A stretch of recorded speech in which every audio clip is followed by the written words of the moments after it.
The Schultz handover song. Well, see, it is his birthday. I had to How play. do I stop it? Just hit stop. Can How? you do it? Here. Let me. Go on, let's not do that again. No. Just hit pause. Oh, he's gone. Is there anything else after that? Yeah, this, my thing here. Oh, that's good. Oh, that's great. Thanks, you calmed everything down. I liked her guess too. I think it should start a trend. So her guess was a cat scratching a mat. And I think tomorrow someone should get a dog sitting on a bug, right? Or a pig eating a twig. You're rhyming. Yeah. Yeah, that sounds good. Or a cow. I don't know. A cow. I think all guesses now should rhyme. Yes, okay. Yeah, you're right. Frog in a log. Is it a frog in a log? I just don't want to Cat guess. in a mat. I don't want to guess. Dog in a bug. Because I could say something bad that I shouldn't be saying. Do you know what I mean? So I'm just going to leave it at that. Yeah. Yes. A knit. No, don't you throw a word at me because I'll. What about a truck? Go to.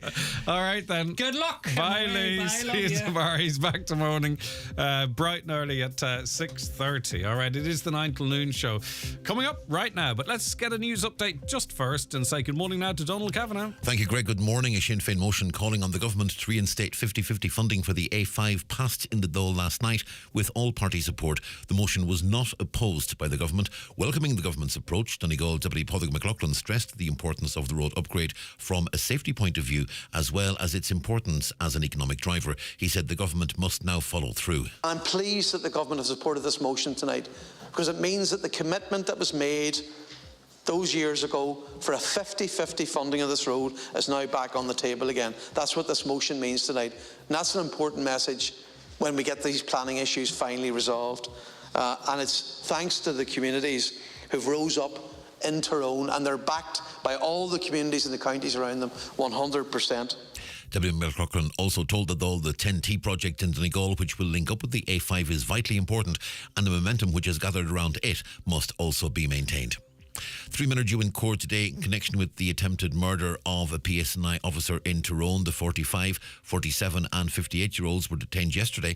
They face charges of preparatory acts of terrorism in relation to the gun attack on Detective Chief Inspector John Caldwell in Omagh last February. 2 of the men also face charges of possession of articles for use in terrorism and providing property for the purposes of terrorism. A burst water main may cause supply disruptions to Muslack, Rossapena, Downings and surrounding areas today. Uisce Éireann expects the works to last until 3 this afternoon. Householders and businesses are being advised to allow another 2 to 3 hours after that to allow supplies return to normal. And 90% of people don't know if they live in an area where radon gas could be seeping into their homes. The colourless, odourless gas is linked to lung and other forms of cancer. A new ASRI study shows 72% would test for radon if they knew there was a risk in their area.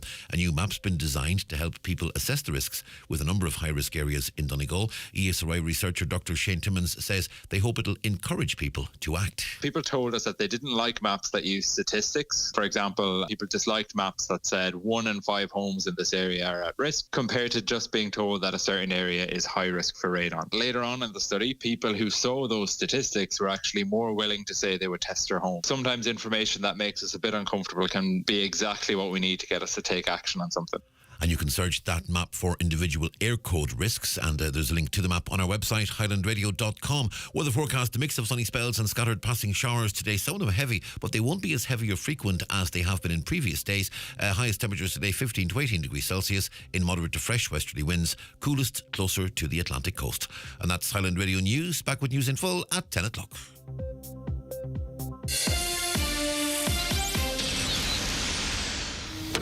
Great news. That was our agent on the phone. And? We're booked for a tour of the Arctic Circle. Jim, we're comedians, not penguins. Actually, they're in the Antarctic. And what about the lotto? What if our favourite numbers come up when we're off telling knock-knock jokes to polar bears? That's actually funny. You're funny. Now you can schedule your favourite Lotto and Euro Millions numbers up to 12 months in advance and pay as you play. Download the National Lottery app to schedule your play.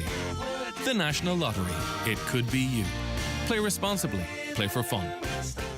The county's #1 talk show, The 9 till Noon Show on Highland Radio. And now, it's time for the talk of the Northwest, The 9 till Noon Show with Greg Hughes on Highland Radio. Hello, good morning to you. It's just turned 5 minutes past 9 on this Wednesday, the 5th of July, 2023. It's another edition of the 9 till Noon Show, and it's another invite for you to get involved in the conversation, raise your own issues, have your own chats with me, hopefully, or hey, I can just put two callers away together and go for tea. Anyway, how do you get in contact with us? You WhatsApp or text 086 60 25,000, 086 60 25,000.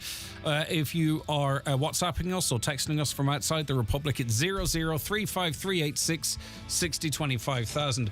If you want to give us a call, it's 07491 25,000. Again, I'll remind you, outside the Republic, 00353 7491 25,000, and your emails from anywhere in the world, comments@highlandradio.com. All right, let's have a look at the front of the newspapers this morning, and inside in some. We'll start with the locals, and in the Finn Valley Voice, they have a lovely picture of Father Sean Doherty in our studios here, and the story along with it by Celine McGlynn.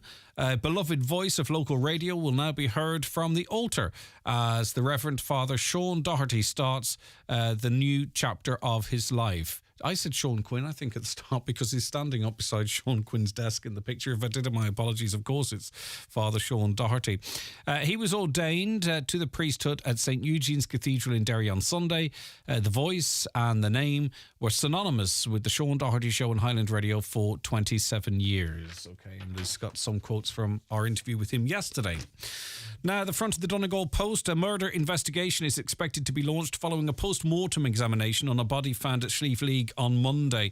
However, results of the post-mortem examination carried out by the state pathologist, Dr. Linda Mulligan, on Tuesday are not being released for operational reasons. Human remains were recovered from the water below the towering southwest Donegal cliffs in the early hours of Monday.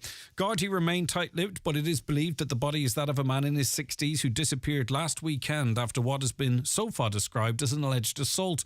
Earlier this week, senior Gardaí indicated that, pending the results of the post-mortem and the formal identification of the body, the probe could be escalated to a murder investigation. An incident room under the direction of a senior investigating officer has been set up at Ballyshannon Garda Station. The Inish Times tells us that the government has failed to listen to those affected. The Micah Action Group have expressed serious concerns over the revised defective concrete block scheme, which expects homeowners to face major obstacles or be excluded completely. The revised scheme was announced on Monday by Housing Minister Dara O'Brien. It'll provide financial support to affected homeowners in counties Donegal, Mayo, Limerick and Clare, whose dwelling had been damaged by the use of defective concrete blocks in its construction.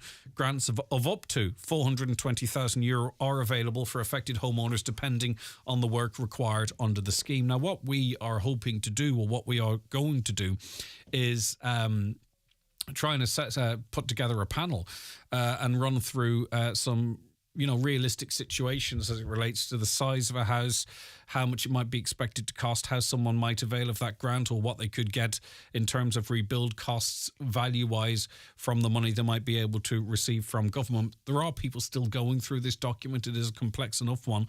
But what we're going to try and do is break it down until, in real terms, what does this mean? How many people might be able to get their house, fully restored under the grant? How much might someone with a certain size house have to add, and so on and so forth. So we're going to be doing that piece of work later this week, or perhaps maybe early next week, but just to have a group of individuals independent of the whole situation who will be able to advise us, all of us, in that regard. So hopefully that might be useful. As I say, it's something we're going to work on. If something maybe you want to be involved in, maybe you're a QS or a builder or a contractor, or you work in the industry, get in touch with us, 086 60 25,000, or call 07491 25,000. Right, okay. The RTE controversy is going to be back before an Oireachtas committee again today, and it's going to be very interesting indeed, because even more information has emerged further to what was already in the public domain. RTE rented out space at Croke Park for 6 weeks last year in order to hold rehearsals for its box office flop Toy Show the Musical. This is the Irish Independent. There's growing political concern over the money spent by the embattled broadcaster on the stage spin-off of The Late Late Show, which ran at the 2,000-seater convention centre last December. The show received poor reviews and failed to sell out. It emerged last night that there are new barter accounts, similar to the one used to top up Ryan Tubridy's salary, believed to be linked to the musical. Now, the executive board sat in front of these committees and they were asked, and the chief financial officer was asked really quite clearly, are there any other barter accounts? Is this the only barter account? And they said, yes, this is the only barter account. As it turns out, there were more. Now, ignorance is not a defence in this regard. If you are paid 250,000 euro to be in charge of finances, I don't think you can say, well, I didn't know there was more than one. That was an honest answer at that time. As I say, I don't think in this case ignorance will be a defence. Well, RTE told the Oireachtas Media Committee late last night that it was not able to provide details on expenditure on Toy Show the Musical due to ongoing financial verification, and said these records will be supplied as early as possible. Now, there was a response given to that question in the first committee meeting, and I don't think any of the politicians picked up on it, but it was a bit of verbal gymnastics, because the person who was answering a question in relation to that, he said that he couldn't give an answer right now because they don't know if it's coming back again. So what effectively that was indicating, I believe, it was, as I say, a bit of verbal gymnastics, was they have a set, they've got loads and loads of other stuff to support the show. If it's not going to go again, that would have to be factored into losses. But if they were to run it again, they wouldn't say that was losses. They would say that's sort of ongoing infrastructure for the whole thing.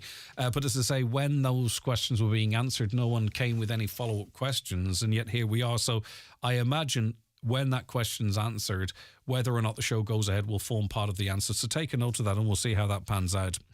It's been reported RTE spent as much as €2 million on the failed musical, although some insiders believe it could be up to €3 million, and they further claim the losses from it are significant. Now, you might remember at the time as well, too, and this is something I think should be clarified, that they stated that the show was being not run for a certain number of days because staff were sick, or the show people were sick or whatever. And at that time it was speculated that the reason they didn't put the show on for those days and the reason they shortened the run was because no one was buying tickets. But they said publicly, and it was to do with public money, of course, they said, I believe, that it was due to people being sick or what have you. I'd be interested to find out if that was the truth now. Right, on to the Irish Times, and the coalition has agreed a budget package worth €6.4 billion, signing off on the summer economic statement, which saw a tax package worth $1.15 billion agreed. Core expenditure will rise by $5.25 billion in 2024, or 6.1%, giving an overall budget package of $6.4 billion. The summer economic statement sets out the parameters for the budget 2024. Discussions had been ongoing for 5 weeks, with multiple meetings between party leaders and Minister for Finance Michael McGrath, as well as Minister for Public Expenditure Pascal O'Donoghue. As reported in the Irish Times, the government will breach its own budget spending rules for the second year running, although ministers were said yesterday morning that the adjustments is modest. Now, as I say, this spending cap that the government have put in place, it's of their own doing. It is they that have decided that we will only spend this much.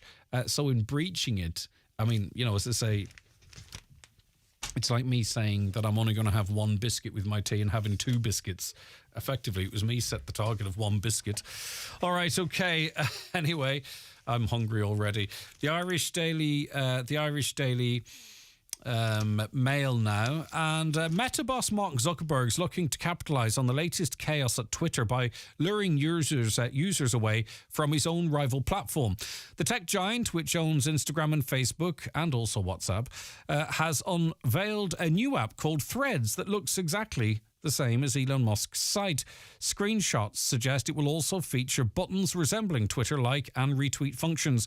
Big-name celebrities such as Oprah Winfrey and even the Dalai Lama are already reportedly being courted to set up top accounts. Set to launch tomorrow, it is the latest move in the escalating tit-for-tat war between the two multi-billionaire tech bosses.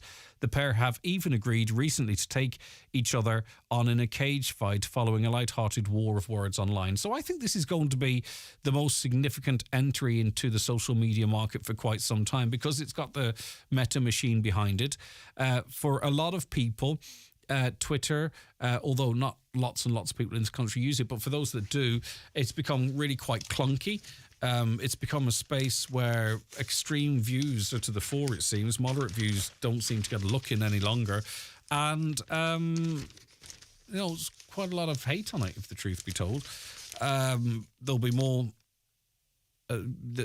threads from Facebook will appeal to... I suppose you could end up with a situation you've got one type of or group of people on one platform and one on the other, but I just believe that is the biggest threat to Twitter, because it's got the Facebook machine behind it. It's not available on Android yet. I think it's only being launched on iPhone in the United States tomorrow, so if you want to use it here, you're going to have to wait a wee while. On to the Irish Daily Star now, and the highest number of prisoners on record is now being held in Irish jails as bosses scramble to deal with an overcrowding crisis. Yesterday, the Irish Prison Service marked a record 4,718 inmates in the system, with only 4,478 beds available.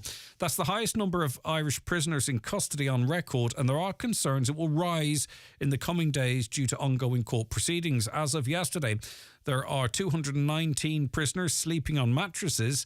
The Docus Centre Women's Prison is the most over capacity, recording 236 prisoners in the system, despite there only being 146 beds on Monday evening. And I suppose everyone deserves a bed, but at least they have a mattress and at least they're indoors. There are people who've committed no crime at all that are in worse off positions. That being said, I'm not saying it's something that should be ignored.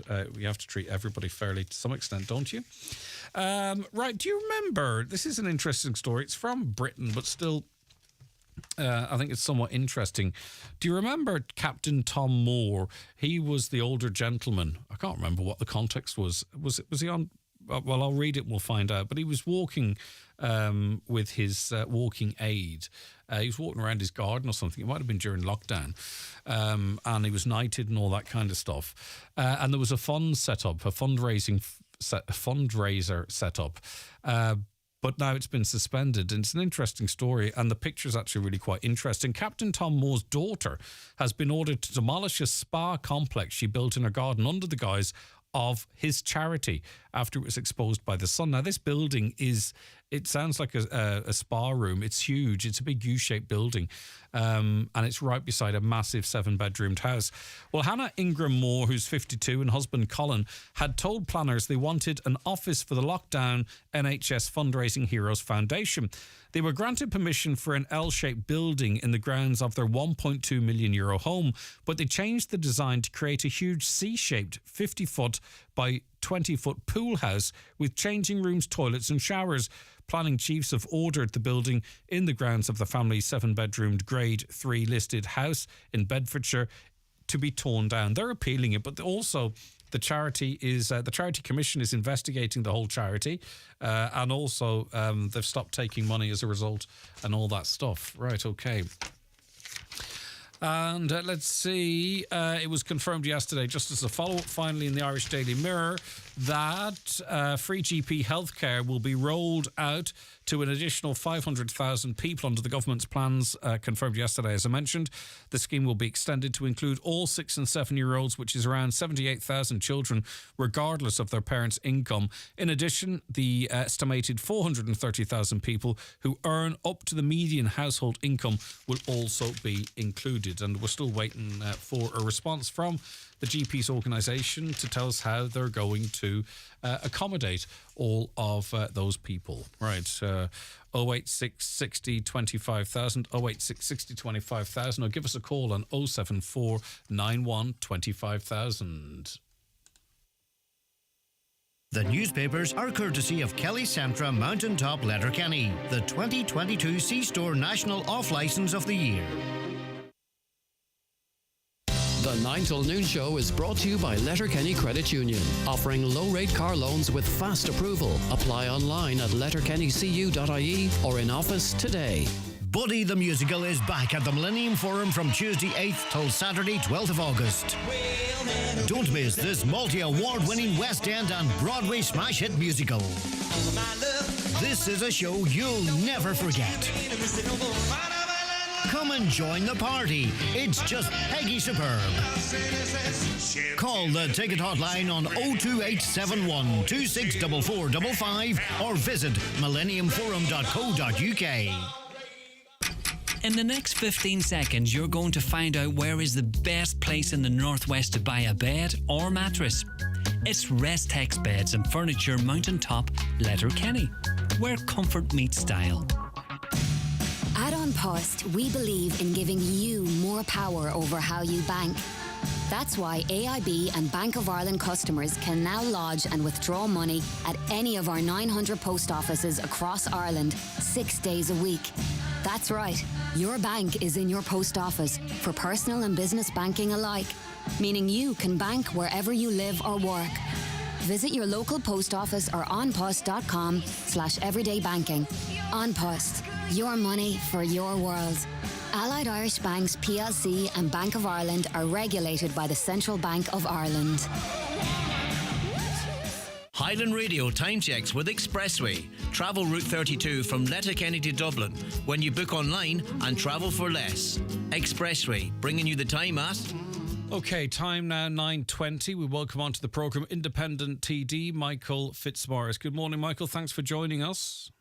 How are you? Are you well? I'm doing good. Thanks to have you. Good to have you on the programme.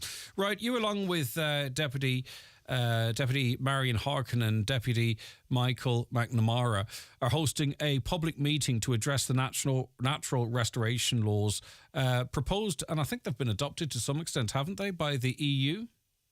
No, the status of it at the moment, just to bring your listeners up to speed, the nature restoration law that has been proposed by the Commission went into agriculture, but it was rejected. It went into fisheries, it was rejected. But those rejections don't count. It went into the Environment Committee, that is the main lead in it. The vote on it was 44-44. So then it progresses on to Parliament.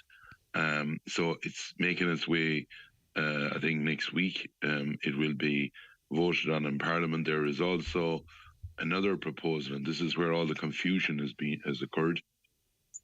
The Council of Ministers, it's the ministers from each country, has put a proposal together, and that is a proposal that's going forward. And I understand that there was actually a third proposal from the Parliament.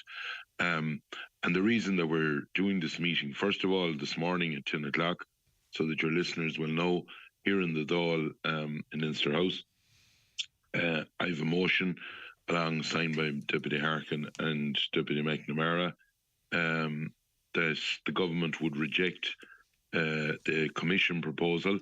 The Council of Ministers proposal is a more workable proposal, but it needs tweaking as well, especially for those in your own area, in the line of the hill farmers and indeed lowland farmers that... Unfortunately, you've muted there. I suspect you might have a telephone call coming through. Michael, if you could unmute for us. No? Okay, I'm not really quite sure there. That line is muted. We'll see if we can get Michael Fitzmaurice back, because it is an important issue, and as he mentioned there, it is going to impact. There you are, Michael. You're back with us, are you? Yeah. Sorry, I think you might have had a call coming through there, and if you're on an iPhone, it tends to auto-mute. So can you tell us what your concerns are with the proposals? And with there being two sets of proposals and one maybe being more agreeable than the other, it starts to get really confusing, I think, anyway, for me, and I'm sure for others listening. So what are the proposals that you think are agreeable? Well, first of all, the proposal that's not agreeable is the Commission's proposal, where they are looking for 70% of what we call drained agricultural peatland. And to put that into context, that's land that has been shored, land that has been, that there's cattle, sheep or whatever on. And it's also mountain land, and Donegal has plenty of mountains in many parts of it. That's not acceptable that farmers would have to do that, because bear in mind, and be very clear on this, the state does not own agricultural drained peatland. They own peatland, they own different tracts of land, but they do not own agricultural drained peatland. The Council of Ministers proposal is one where they have brought the figures down and they have given themselves a bit of leeway to basically use other lands, Bordnamona lands, Quilcha lands or whatever. But the one part of it is that there is still clauses under different articles that would catch people in the mountain areas. And the second worrying part of it is, on this motion this morning that we are doing in the Dáil, we had asked that the government would basically give right into the legislation that no farmer would be compulsory required to re-wet any of their lands. And they have actually put an amendment this morning and basically refuted or won't even talk about that, which is eyebrow raising, which is worrying for farmers right around this country when they won't give the guarantee, even though that verbally they're shouting it everywhere around the country the last month. And what would the consequences be of them progressing with those plans, do you think? I mean, I've heard some people claiming that it even could lead to the depopulation of rural Ireland. The reality of it is, for the next few years, and I want to be clear on this because you'll be accused of scaremongering very quick by government side if you don't give accurate information. Bordnamona is our understanding that's going to pick up the slack for the next few years. But then when you're looking at agricultural drained peatland, that will be farmers. And what would happen if that goes through in the Commission's proposal, that you would be required to re-wet land that you have cattle or sheep or cows or whatever on over the last number of years. And if you had to do that, it would basically destabilise a lot of farmers.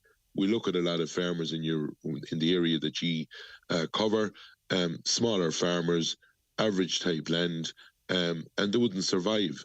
So if you're going to re-wet your land, you don't have to get up in the morning and walk out and go counting cattle or go bringing cows for milking or go basically watching yours for yening. You can basically live wherever you want, and it would cause, in my view, abandonment of lands. It would cause abandonments in communities, and it would desolate, because what we have to remember, you can give money to a farmer, but if they don't need to live there, well, then they can go wherever they want. And at the end of the day, we build our communities on people living in areas. That's the facts of Ireland in the rural areas. And this is the big, big worry of the legislation that the Commission is proposing. But it is worrying that under the Council of Ministers proposal, which is a more reasonable proposal, I will say that the government isn't prepared this morning to state clearly that privately owned lands, be it hill or be it lowland, would not be affected. And that is a worrying part for everyone, from the top of Donegal right through the west of Ireland, right down along. You can go to West Cork in the marginal peaty side land, and you can go out as far as Offaly and Kildare. Actually, large tracts of the Midlands as well would be affected, and that is the worrying part of this. I mean, I'm not saying they're connected, but when your scenario, if it were to play out, when you tie that in with, targets in terms of forestry, and you could even then maybe chuck in the zoning tax in and around towns and villages across Donegal and beyond, that effectively people feel is a land grab, and to tax farmers off that land in and around more urban areas or more populated areas. It's no country for the old farmer, is it? Well, it's getting there is fair headwind at the moment under agendas that's being pushed, but it's our job to actually highlight. Would you believe it? This is a year going on. I broke this story 1 year ago. It was denied at the time, and it actually they said this wasn't happening and that wasn't happening, but it all came along the road over the last year. And what you must remember, as you've rightly pointed out, if you look at the targets Ireland is looking at in forestry, they're looking at 500,000 hectares, which is about 1.25 million acres.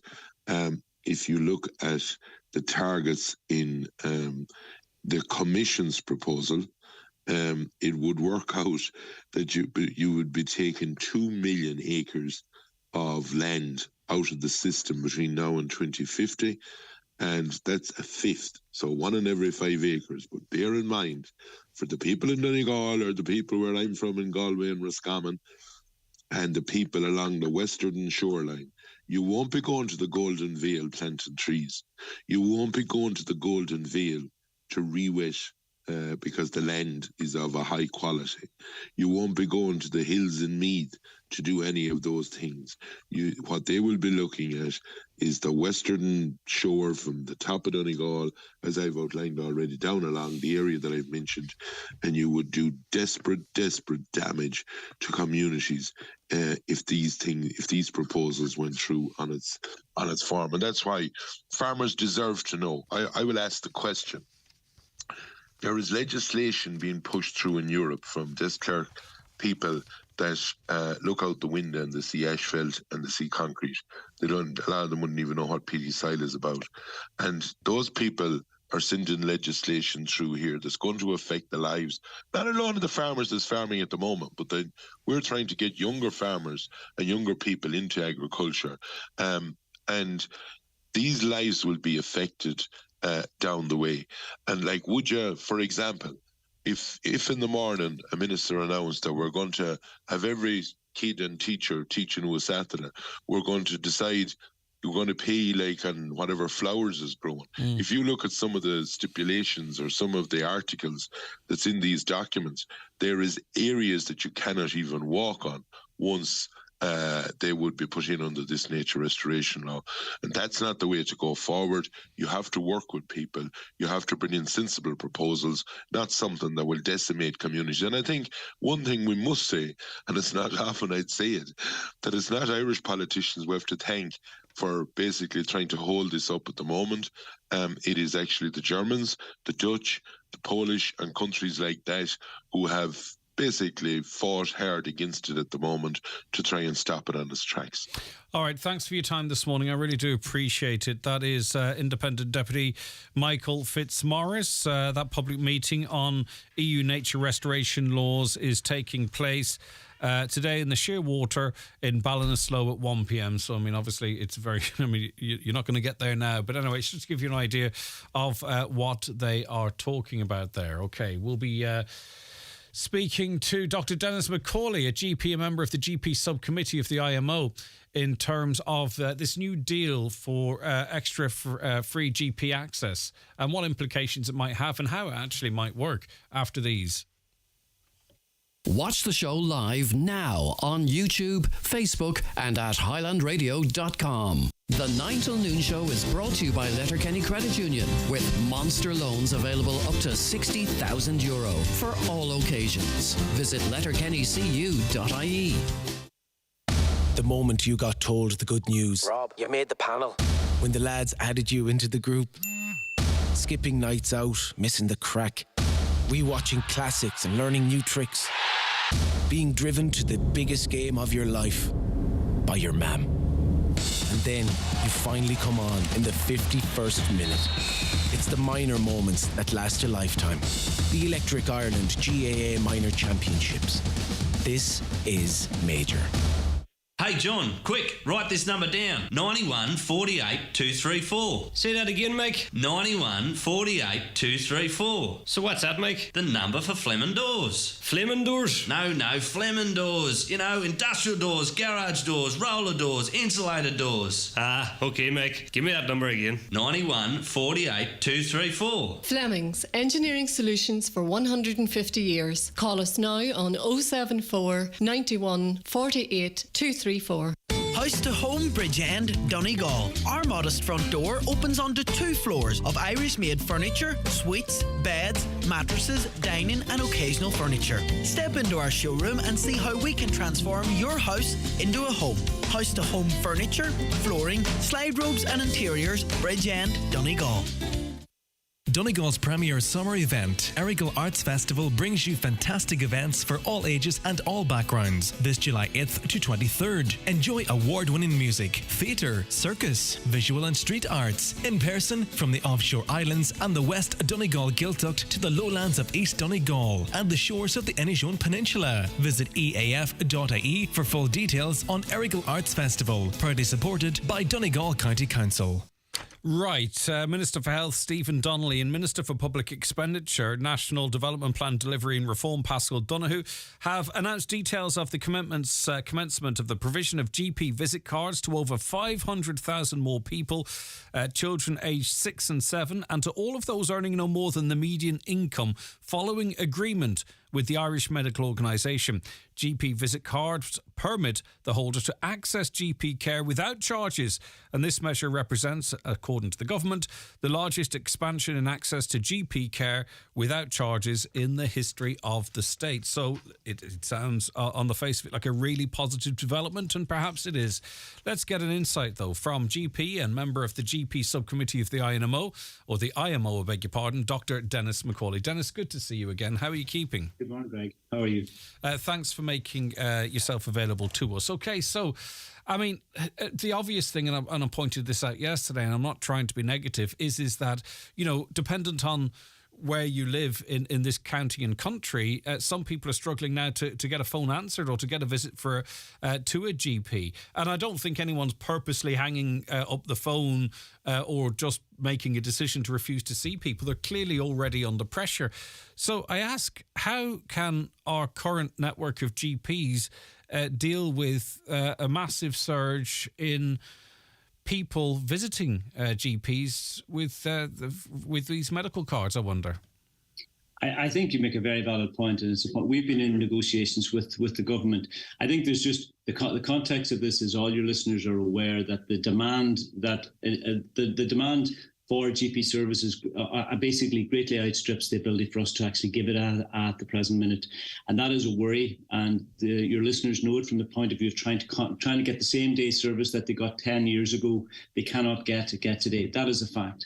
We have advocated this with the government, but it's government policy, and we have to, as it were, negotiate with that context. I suppose there's a full stop at the end of that sentence, which is very important. I think it's the best of a bad lot. I think all of the political parties recently have had a view to accelerate free GP care for all, you know, in a very short format. Thankfully, both the opposition ministers, the opposition health spokesman, as well as the Minister for Health, are now beginning to recognise at last, because of the advocacy of the Irish Medical Organisation, that listen, this is a system that is sort of working, and the more you pressurise it, it will then not work like all the other parts. So I think the full stop at the end of that sentence is the important thing. There's no discussion about further rollout. I think this is government policy. We have to adapt to it. But I think there was a madness in the Dáil recently that said that everybody can get free GP care and that it will not affect the care that they're actually giving. And I think, thankfully, there's beginning to be a bit of a realisation about that. This is real politics. This is the best we could get, in that we would have wanted no further expansion because of the demands. This is what we have got. And I think hopefully hopefully that will be the end of it for a while, because I think there's no doubt that the introduction of these cards on a personal level for the people who are on the median health income, who can now go and see their doctor for free, that is a positive thing. But from a holistic societal point of view, this will have an impact further on the workload of our practices, and it will be harder to see your GP because of it. Yeah, so then with that in mind, and with respect to you, and you're one GP, not every GP, but how then could the IMO sign up to this, accept a package worth in excess of 30 million, in full knowledge that they can't provide the service for which they've signed up to and accepted €30 million for. I mean, you can't sort of ride two horses on this either. Not you personally. I mean, GPs as a whole. I think it is a very difficult situation. I think there's two ways of looking at that, Greg. If you're a patient of my practice that I've looked after for 10 years, for 20, I'm now 30 years, and I've looked after you all my life, and you're now entitled to a medical card, am I going to say no? Now, if you're a person coming to Ballybofey and you want to come and enjoy my practice, I'm going to say no. So it isn't that these people don't have quite a lot of these people are patients of doctors and have been looking at them for years. So I could say I'm going on strike, I'm not taking these patients, but then I'll see my patient in the corridor. So there's a slight moral jeopardy there. But I think the important thing is that what it does mean that once again it'll be harder for patients to come into a town to get a GP. It'll be different if you're coming back home from being abroad. Is it a case that, if the truth be told, because the financial barrier has been removed, that the current cohort of people who will now be entitled to free GP care are more likely to attend more regularly, erring on the side of the caution, and that increases the workload? It doesn't necessarily make the service available to more people. In fact, it might make the service available to less people because it's harder to take people on. Because the truth be told, and I'm not saying people go to the GP for no reason, but the truth be told, people who are already members of GPs' practices who now can attend for free are going to attend more often. I think it's like I always said, and it's a comment that has been repeated many times. This is a fact. It's not a moral judgment. I think if you remove financial barrier to any service, I would attend my dentist more often. Probably if I didn't have to pay, I would attend my GP more often if I don't have to pay. That's a fact. It's not a moral judgment, but it is a fact that there will be bigger requests each day for people to see their GP. There will be, therefore, in the round, there will be difficulties. Now, I suppose it's like any negotiation. Nobody's happy, but I'm more content. I'm worried and I'm concerned in relation to the demand that this is going to have. But I think you have to look at it. I'm coming near retirement of a much vaulted retirement. I keep talking about my retirement, but the GPs that are coming after me, I would like to make sure that they are not in a situation like they have in Northern Ireland. And I think we have now begun to make to that sugar rush that politicians get about giving free GP care. Hopefully that is now easing, and they realise that, listen, general practice, the thing that we've all grown up with that works, that treats public and private the same, there's no waiting lists. By our political decisions, we're going to put that in danger. Now, this is hopefully the last deal, and maybe the new government will want a further last deal, but it is, the important thing is that I think people are beginning to realise general practice is in trouble.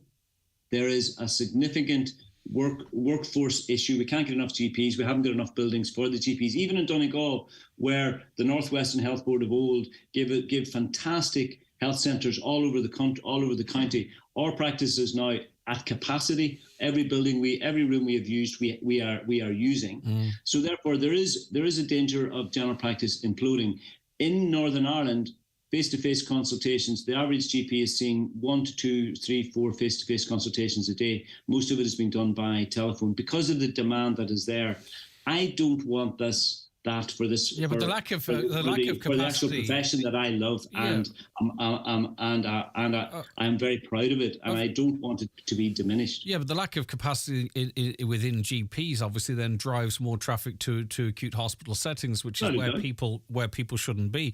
Also, the concern I would have, if that's okay, is that I think it's estimated we're going to have a shortfall by 2025 of 1,400 GPs in this country, and that's probably reasonably conservative as well. Now, under this plan, the number of GP training places to increase its intake from 258, which is low already, to 350. The total number of trainees undertaking the 4-year programme will increase from the current 932 to 1,300 in 2026. Now, with people like yourself retiring, we hope it's not any time soon, we're spending €30 million to stand still. I'm not sure how many GPs might exit over the next 4 years, but the figures aren't ambitious enough to meet current demand. yet we are increasing the demand on that demand, right? So, the plan that as unveiled, is doomed to failure, and it's a statistical fact. It's not an opinion, because we are short 1,400 GPs, and over the next 3 years we might have 1,300 delivered. That's if they stay in this country. Well, I think it's the same thing. Greg, you should come into us when we're discussing with the government. You're articulating the situation perfectly.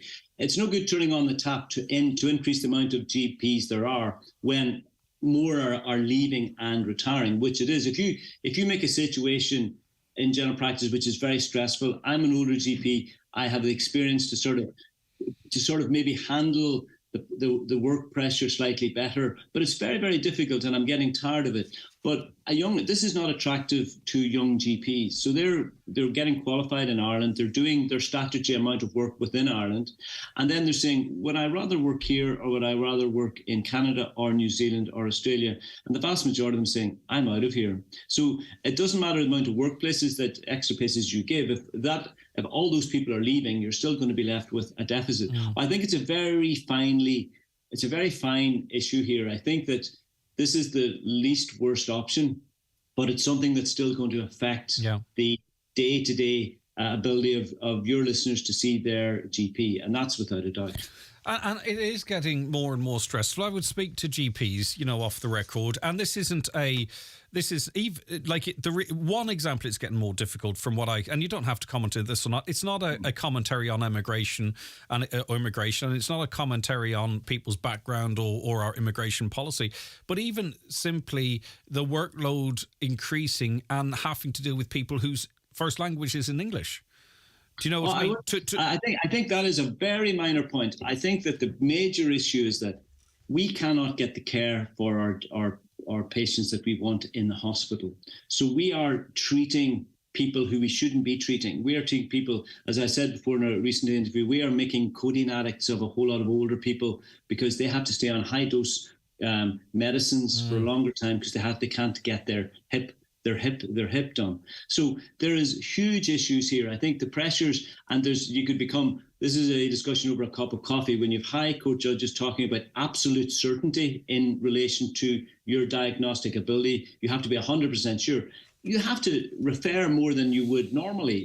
This is really, really difficult stuff. So general practice is in significant flux. It's in significant trouble, and we have to make sure that we do not overburden it. And I think so. What is the solution? Okay, I get you. And I actually, this is why I love doing shows like this, because I hear one thing from one person, and then I hear another thing, taking it from you, and then we, I learn and understand and know what to repeat and what not to repeat into the future.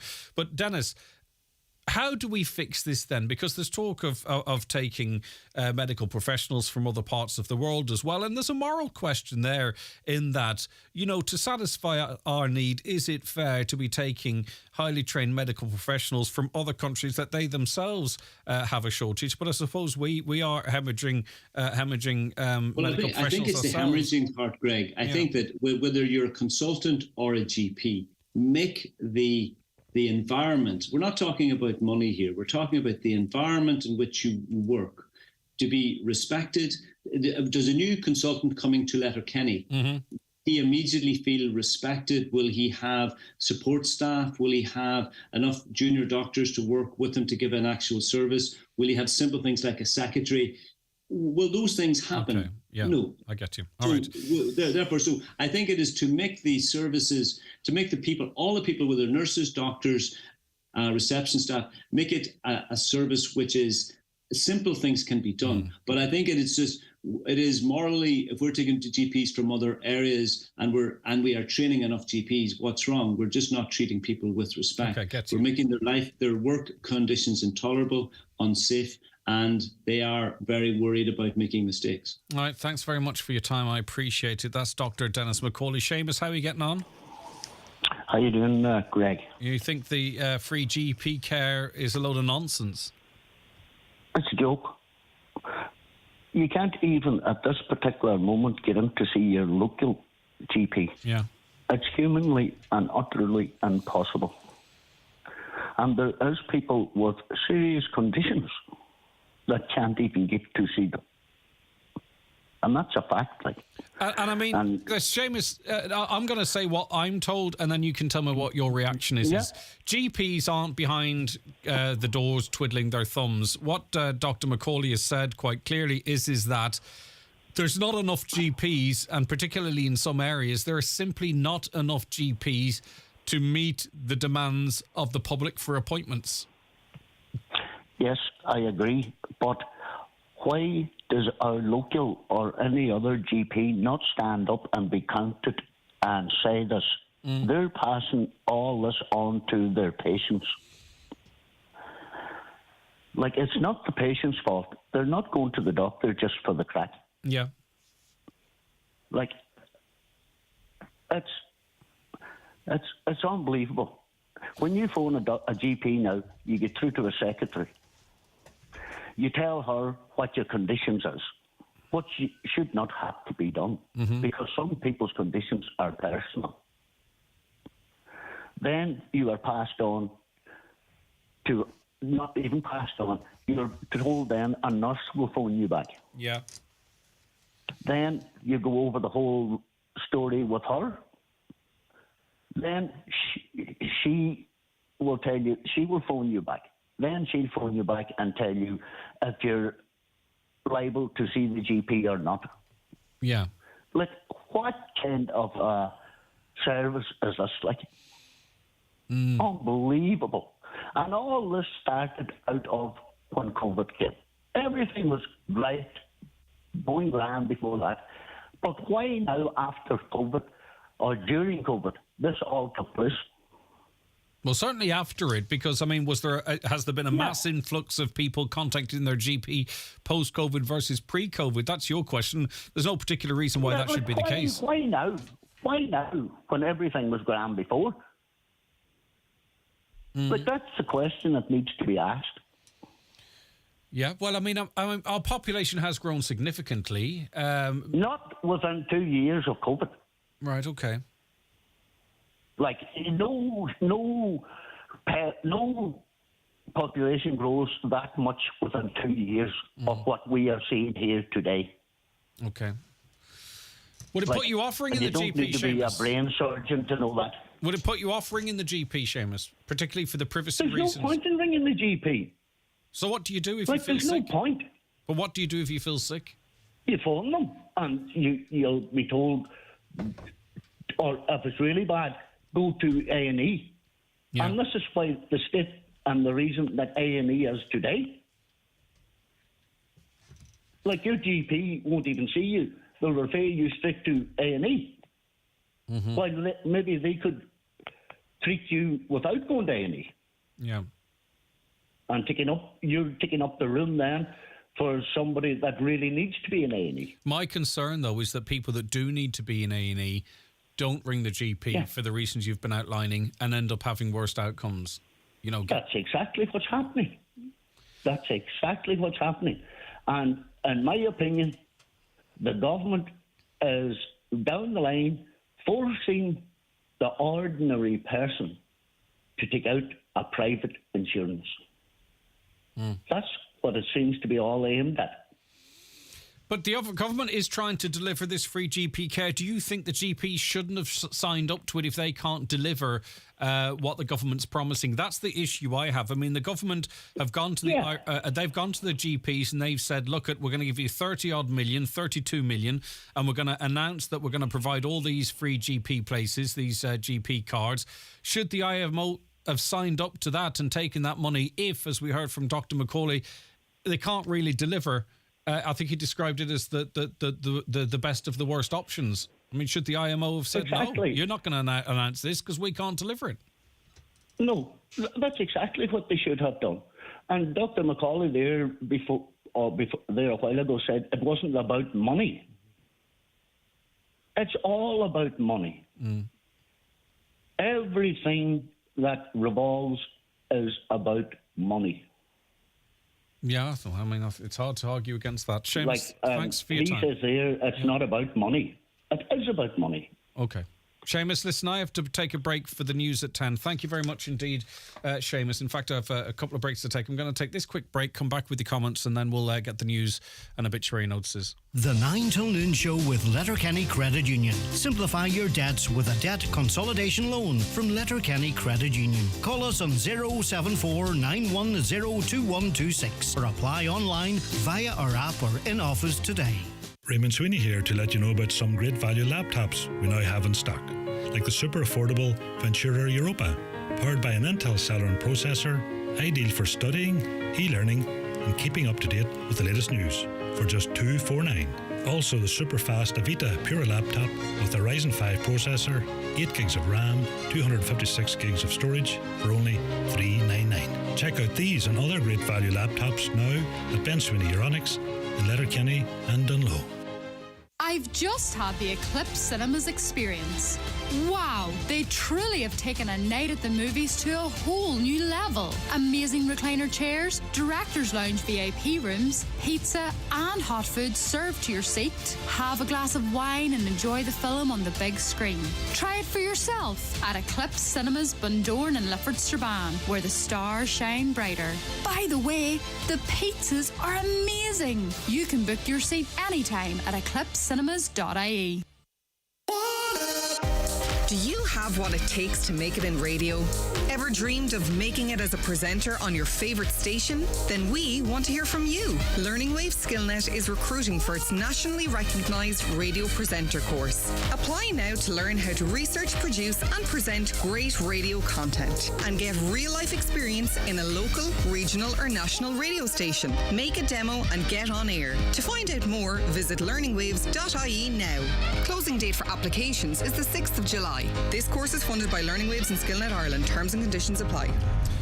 Listening to discussions with the GP, they need to embrace prescribing nurse practitioners who can help ease the pressure. This has been shown to be effective in the UK. Lots of patients like to see the nurse practitioner. Another, Greg, sure, all new people come into this country, get medical cards, bound to have an effect on seeing a GP. Another, if there was a possibility of an MRI scan and full checkup once every 6 months, it would ease people's minds, especially as they get older. Another caller says, of course it's a good thing to bring more free GP visits. Just educate parents not to visit the GP unnecessarily. Also educate GPs not to dish out unnecessary antibiotics. There shouldn't be more pressure on GPs because of bringing in free 6 and 7-year-olds.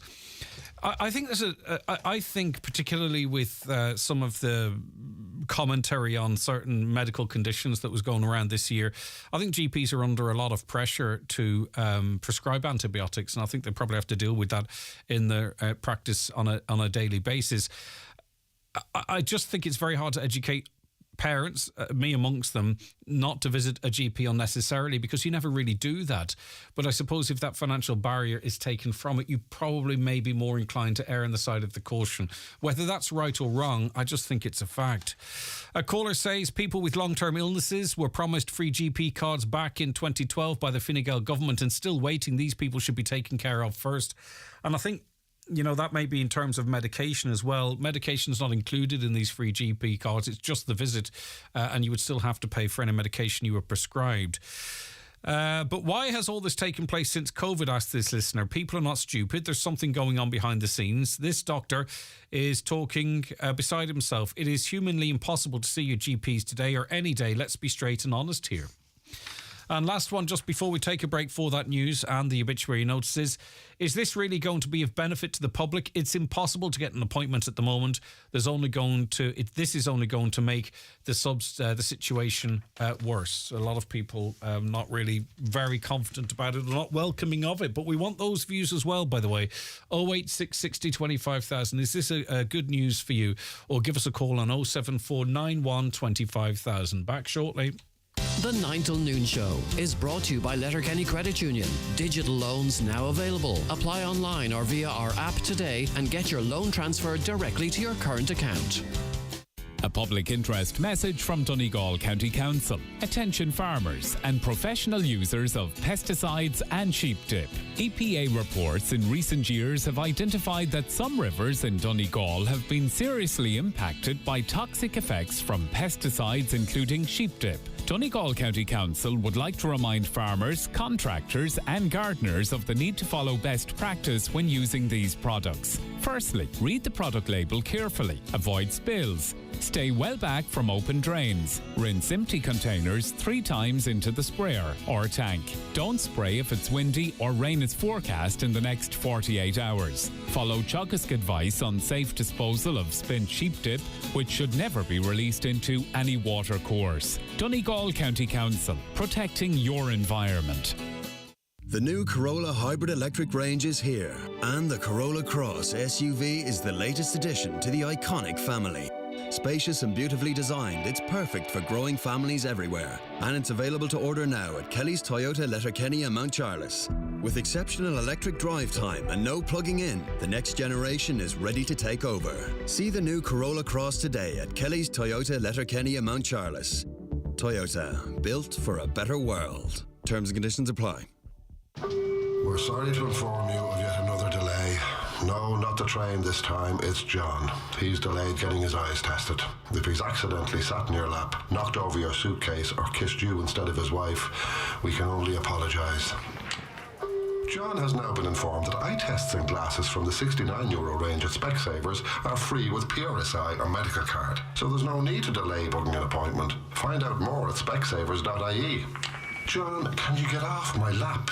The Lennon Festival Ramelton from the 6th to the 10th of July. Pre-festival events continue this evening with children's crab fishing at 6 p.m. at the Quay, followed by raft race and fun kayak event at 7. Then it's the RNLI display at 8. For all the information on this year's lineup, check out Lennon Festival Ramelton on Facebook. Live, on air, online and on the Highland Radio app. This is Highland Radio News. Good morning, it's 10 o'clock. Donald Kavanagh at the news desk. Ryan Tubridy and his agent Noel Kelly have offered to appear before the Oireachtas Media Committee next week. In a letter to the committee chair through solicitors, Mr Tubridy and Mr Kelly say they have important information to assist the committee in its work. With more, here's Sean Defoe. In a letter, both Ryan Tubridy and Noel Kelly said they wish to fully cooperate and assist with the Media Committee's investigations and believe they have important information that will assist the committee in its examination of these issues relating to Ryan Tubridy's pay and the use of barter accounts at the broadcaster. Both Mr Tubridy and Mr Kelly request to meet the committee at a suitable time next week and say they would welcome the opportunity to set out their position on the matters and submit themselves to appropriate questioning. They also said they would prepare a booklet of relevant documents which can be shared with the committee in advance of the attendance, and that they've written to the Public Accounts Committee to also make the same offer. A Sinn Féin motion calling on the government to reinstate 50-50 funding for the A5 passed in the Dáil last night with all party support. The motion was not opposed by the government. Welcoming the government's approach, Donegal Deputy Padraig McLaughlin stressed the importance of the road upgrade and said the government must now follow through on what's been decided. I'm pleased that the government has supported this motion tonight because it means that the commitment that was made those years ago for a 50-50 funding of this road is now back on the table again. That's what this motion means tonight. And that's an important message when we get these planning issues finally resolved. And it's thanks to the communities who've rose up in Tyrone, and they're backed by all the communities in the counties around them 100%. Well, Deputy McLaughlin also told the Dáil that the 10T project in Donegal, which will link up with the A5, is vitally important and the momentum which has gathered around it must be maintained. Junior Minister Jack Chambers responded the government will meet its commitments, but stressed final decisions and figures cannot be discussed until ongoing statutory processes in the north are complete and work on the A5 project can finally start.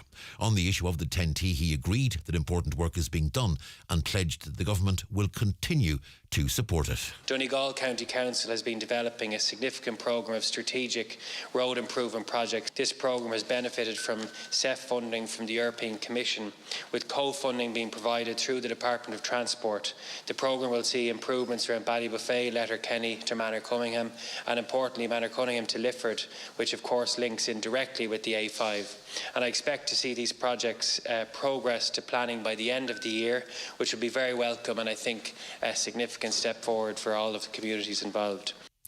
3 men are due in court in Belfast later today, charged in connection with the attempted murder of a senior PSNI officer in Tyrone.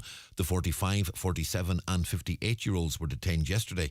They face charges of preparatory acts of terrorism in relation to the gun attack on Detective Chief Inspector John Caldwell outside Omagh in February. 2 of the men also face charges of possession of articles for use in terrorism and providing property for the purposes of terrorism. A burst water main may cause supply disruptions to Muslack, Rosapenna, Downings and surrounding areas today. Uisce Éireann expects the work to last until 3 o'clock this afternoon, with householders and businesses being advised to allow another 2 or 3 hours after that to allow their supplies return to normal. And 90% of people don't know if they live in an area where radon gas could be seeping into their homes. The colourless, odourless gas is linked to lung and other forms of cancer. A new ESRI study shows 72% of people would test for radon if they knew there was a risk in their area. A new map's been designed to help people assess the risks with a number of high-risk areas in Donegal. The map can be searched to air code level. ESRI researcher Dr. Shane Timmins says they hope this will encourage people to act and to search for their own home's risk. People told us that they didn't like maps that use statistics. For example, people disliked maps that said 1 in 5 homes in this area are at risk, compared to just being told that a certain area is high risk for radon. Later on in the study, people who saw those statistics were actually more willing to say they would test their home. Sometimes information that makes us a bit uncomfortable can be exactly what we need to get us to take action on something. And you'll find a direct link to that map on our website, highlandradio.com. With the forecast, a mix of sunny spells and scattered passing showers today. Some of the showers heavy, but generally not as heavy or frequent as they've been in recent days. Top temperatures 15 to 18 degrees Celsius, moderate to fresh westerly winds, coolest closer to the Atlantic coast. Early tonight, the showers will become more isolated. We'll see clear spells for a time, but scattered outbreaks of rain and drizzle will begin to move in from the Atlantic again overnight. Lowest overnight temperatures 11 to 13 degrees Celsius. That's Highland Radio News. We're back with news headlines again at 11 o'clock. Good morning. The obituary notices for this Wednesday morning, the 5th of July. The death has occurred of John McElhill, 17, Spearholm Road, Killeter, Castlederg. Reposing at the family home from 12 noon today. Funeral from there on Friday morning at 10:30 for Requiem Mass at 11 o'clock in St Patrick's Church, Ahiarn, followed by interment in the adjoining churchyard. Family flowers only, please. Donations in lieu if desired to Marie Curie Cancer Care, care of any family member. Family time, please, from 10 p.m. to 12 noon and on the morning of the funeral. The death has taken place of Liam Matthew Kelly, Dublin, New Hampshire, USA, formerly of 82 Lower Main Street, Letterkenny. Visitation will take place on Friday morning from 10 to 11 at Divine Mercy Parish, 12 Church Street, Peterborough, New Hampshire. Massive Christian burial will be celebrated at 11. A private burial will take place at a later time. Donations in lieu of flowers, please, to the John J. Burns Library at Boston College or the Missionary Society of St. Columban. The death has occurred of Michael Van Dessel, Fawn, formerly of Dundalk, County Louth. Family flowers only, please. House private. Michael will be waked in McLaughlin and McLaughlin Funeral Directors, Buncrana, today from 11:30 to 1:30 and again from 5 until 7. A mass to celebrate Michael's life will take place tomorrow morning at 10 o'clock in St Mary's Oratory, Buncrana. The death has taken place of John Brennan, Leanan, Urris, Clonmany. His remains are reposing at his home. Funeral from there tomorrow morning at 10:30, going to St Michael's Church, Urris, for Requiem Mass at 11 o'clock, with burial afterwards in the adjoining cemetery. Family flowers only, please. Donations in lieu if desired to RNLI, care of any family member, or Comiskey Funeral Directors. The house is private, please. Funeral Mass can be viewed live on churchservices.tv. The death has occurred of Marlon Patton, née Sweeney, Kiltown, Killygordon. Her remains are reposing at her late residence. Funeral from there tomorrow morning at 10:20 for Requiem Mass in St Patrick's Church, Crossroads, Killygordon at 11. Interment afterwards in the adjoining churchyard. The Requiem Mass will be streamed live on the St Patrick's Church, Crossroads, Killygordon YouTube channel. Donations in lieu of flowers, if desired, to the Donegal Hospice, Letterkenny, either directly or care of any family member.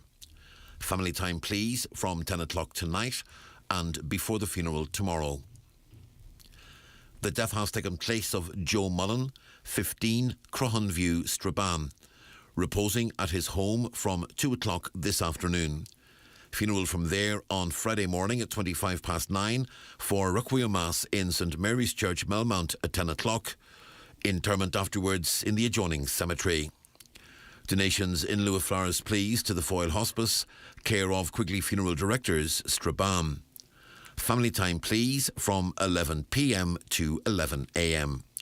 The Requiem Mass can be viewed live via the parish webcam. The death has taken place of Father Carlo Centra, the Sheeling Church Bray, Fawn, former parish priest of St Gregory Barbarigo, Winford, Archdiocese of Glasgow. His remains are reposing at his late residence. Removal tomorrow Thursday afternoon at 2 o'clock, going to St Mary's Church, Cockhill, arriving for reception prayers at 3. Requiem Mass on Friday morning at 11, followed by interment in the adjoining cemetery. Family time, please, from 10 p.m. to 11 a.m. Family flowers only, please. Donations in lieu if desired to Buncrana Community Hospital and Nazareth House, Fawn, care of any family member or Murphy Funeral Directors. Father Centra's Requiem Mass can be viewed on churchservices.tv. The death has occurred of Tessie Dolan, née McHugh, 23, Trainamungan Road, Ahiarn, reposing at the family home. Funeral from there this morning at 10:30 for Requiem Mass at 11 o'clock in St Patrick's Church, Ahiarn. Interment afterwards in the adjoining churchyard. Family flowers only, please. Donations in lieu if desired to Ward 32 at McGovern Hospital, care of any family member. And the death has occurred of Cecil Greer, Hillcrest, Remelton, reposing at his late residence. Funeral service in Remelton Presbyterian Church at 2 o'clock this afternoon, followed by interment in Bank Cemetery. Family flowers only, please. Donations in lieu if desired to the Donegal Hospice, care of any family member. For more details, including any family health guidelines for wakes and funerals, please go to highlandradio.com.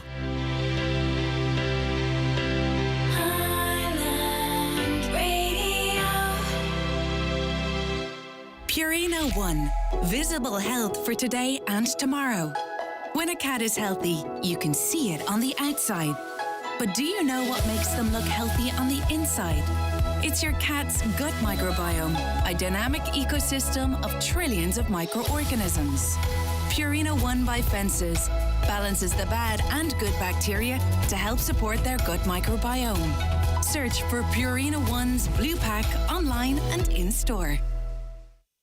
Watch the show live now on YouTube, Facebook and at highlandradio.com. And a very good morning to John, Paul, Bernie, Siobhan, Annie, Charlie, Charlene, Audrey, amongst the many of you watching the show live already this year. On top of our fantastic loyal radio listenership, we have had over 4 million live minutes viewed live minutes. That doesn't include people watching back or what have you. 4 million live minutes viewed already this year so far of the programme. We really do appreciate that support, by the way. It's a different way for people to interact with the show. As I say, we are a radio show and a radio station, but more and more of you are choosing to watch the programme if it suits you on your big screen using Highland Radio's YouTube channel, Highland Radio Ireland. You can cast it up. You don't even have to cast it up. Those days are gone. You can watch it on your smart TV or on your Fire Stick. We're on YouTube, as I mentioned just now, and Facebook. All right, so great for so many of you to be engaging with us that way as well. Really appreciate it. Right, back to comments here. Buncrana Roadworks. They're flat out refusing to let anyone through, yet the waterworks men are coming and going as they please. The road is passable, but not to residents, apparently. Might be a health and safety issue there too, though. Really stringent stuff in that regard. Now, I don't know. I'm just saying possibly. We have an ongoing issue getting past the receptionist at our GP. Every time she answers, it's almost a week later before we get an appointment. Another good morning, Greg. I don't know what my GP is doing right, but I'm very grateful for the brilliant service given by Doctors Walsh and Noonan in Milford. Thank you. And as I say, and I try and say, to be fair, it really does seem to depend on where you are. Some people very content with the service they're getting with their GPs. Others, for quite some time now, struggling even just to get the phone answered or an appointment. It's not across the board. It does vary a little bit. I've, as I say, with my local GP, a very positive experience in 2 GPs that I've had access for different reasons.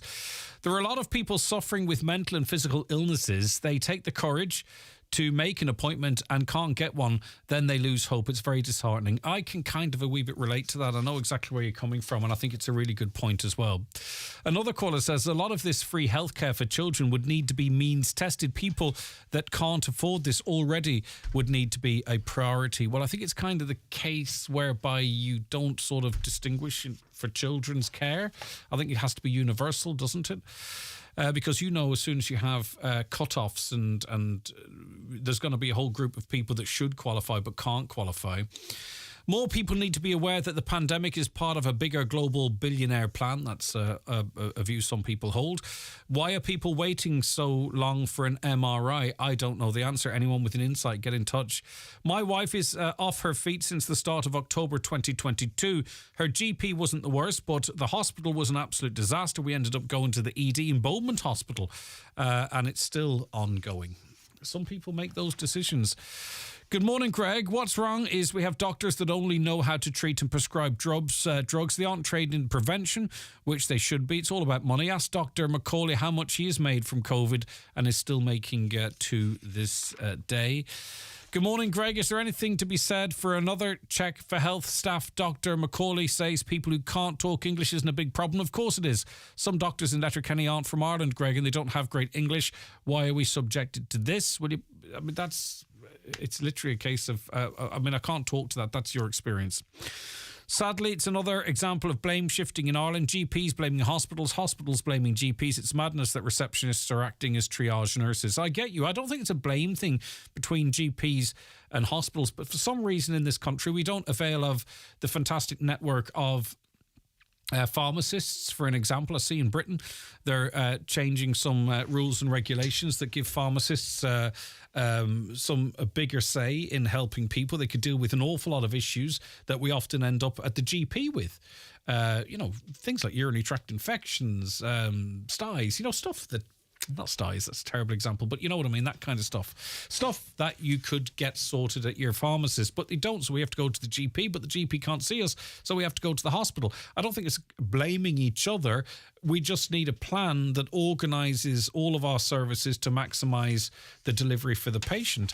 I would love if a group of us got together and said, right, we think it's easy to fix, implement our plans, and then we'd find out if it's easy to fix or maybe it's more complex than we realise.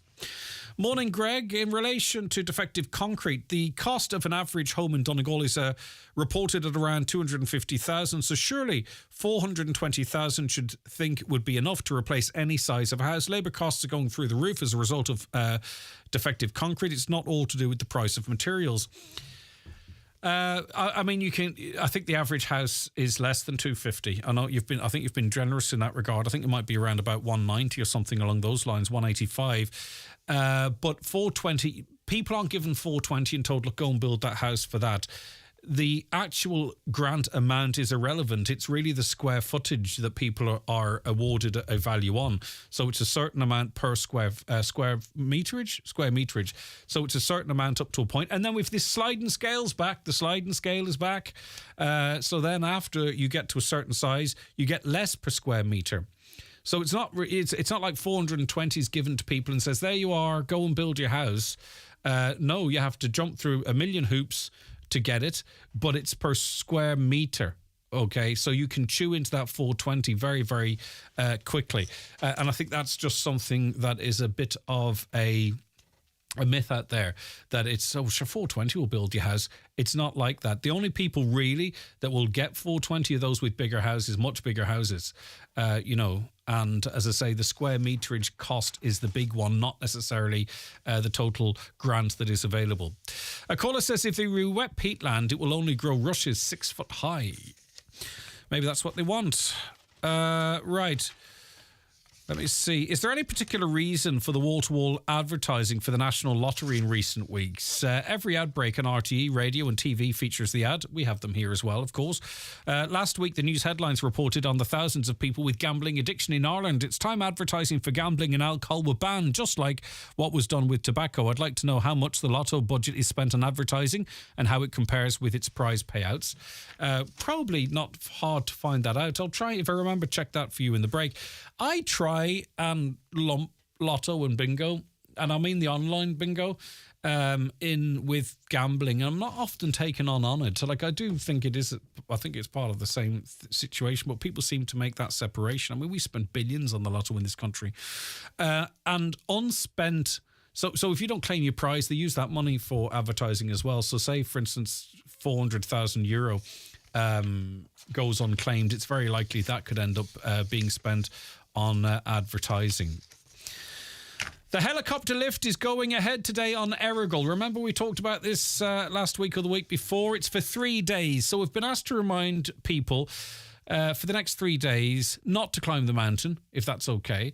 So the helicopter lift, what they're doing is they're doing work that will help people walk up and down Errigal, but also will reduce damage to the mountain. I've got my hands in the air all the time. I don't know why, but anyway.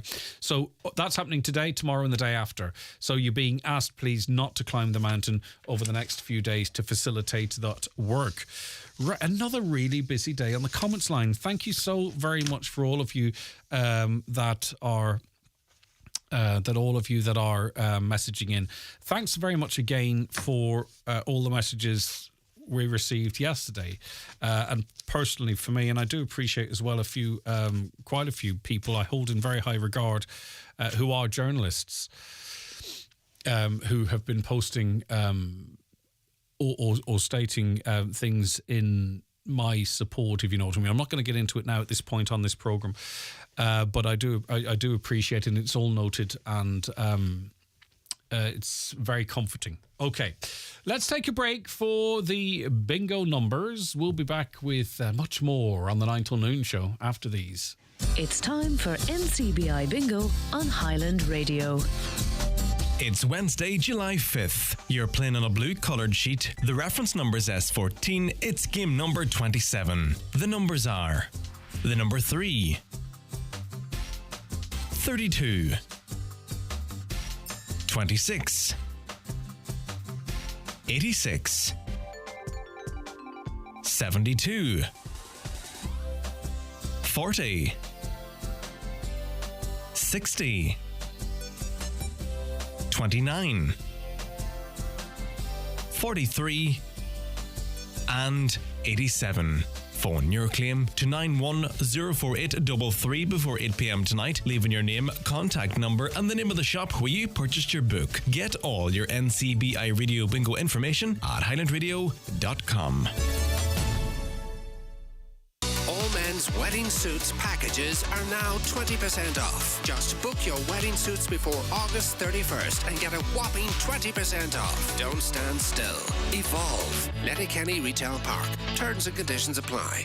Join us in Austin Le Alton, Gordahork every Friday night this summer for Donegal's best night of music and dance with one of Ireland's finest singer-songwriters and entertainers. Sinead Crampsey on stage from 10 till 12. Why not come early and join us for our Friday night steak night offer? 2 delicious steaks for just €36 and stay overnight with bed and breakfast the following morning for just €70 per person. For reservations, call Austin Le Alton on 074 9135 267.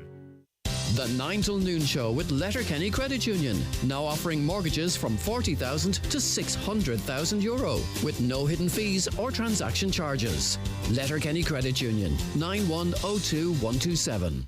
Okay, now you wouldn't believe it unless you read it. 25% of people believe it is justified for a man to beat his wife. This according to a report reflecting the latest data from a UN survey. The report argues that these biases drive hurdles faced by women, manifesting in a dismantling of women's rights in many parts of the world, with movement against gender equality gaining traction. And in some countries, a surge of human rights violations. Larissa Feeney is president of Donegal Women in Business and CEO of Accountants Online. Larissa, thanks for your time this morning. Good morning to you. Good to see you again. Good morning, Greg. How are you this morning? I am good. I mean, this is really quite remarkable, regardless of the sample poll, which is huge, where it is, what it is, whatever it might be. 25% of people believe it's justified for a man to beat his wife. I mean, where are we at when that many people harbour that notion? I know.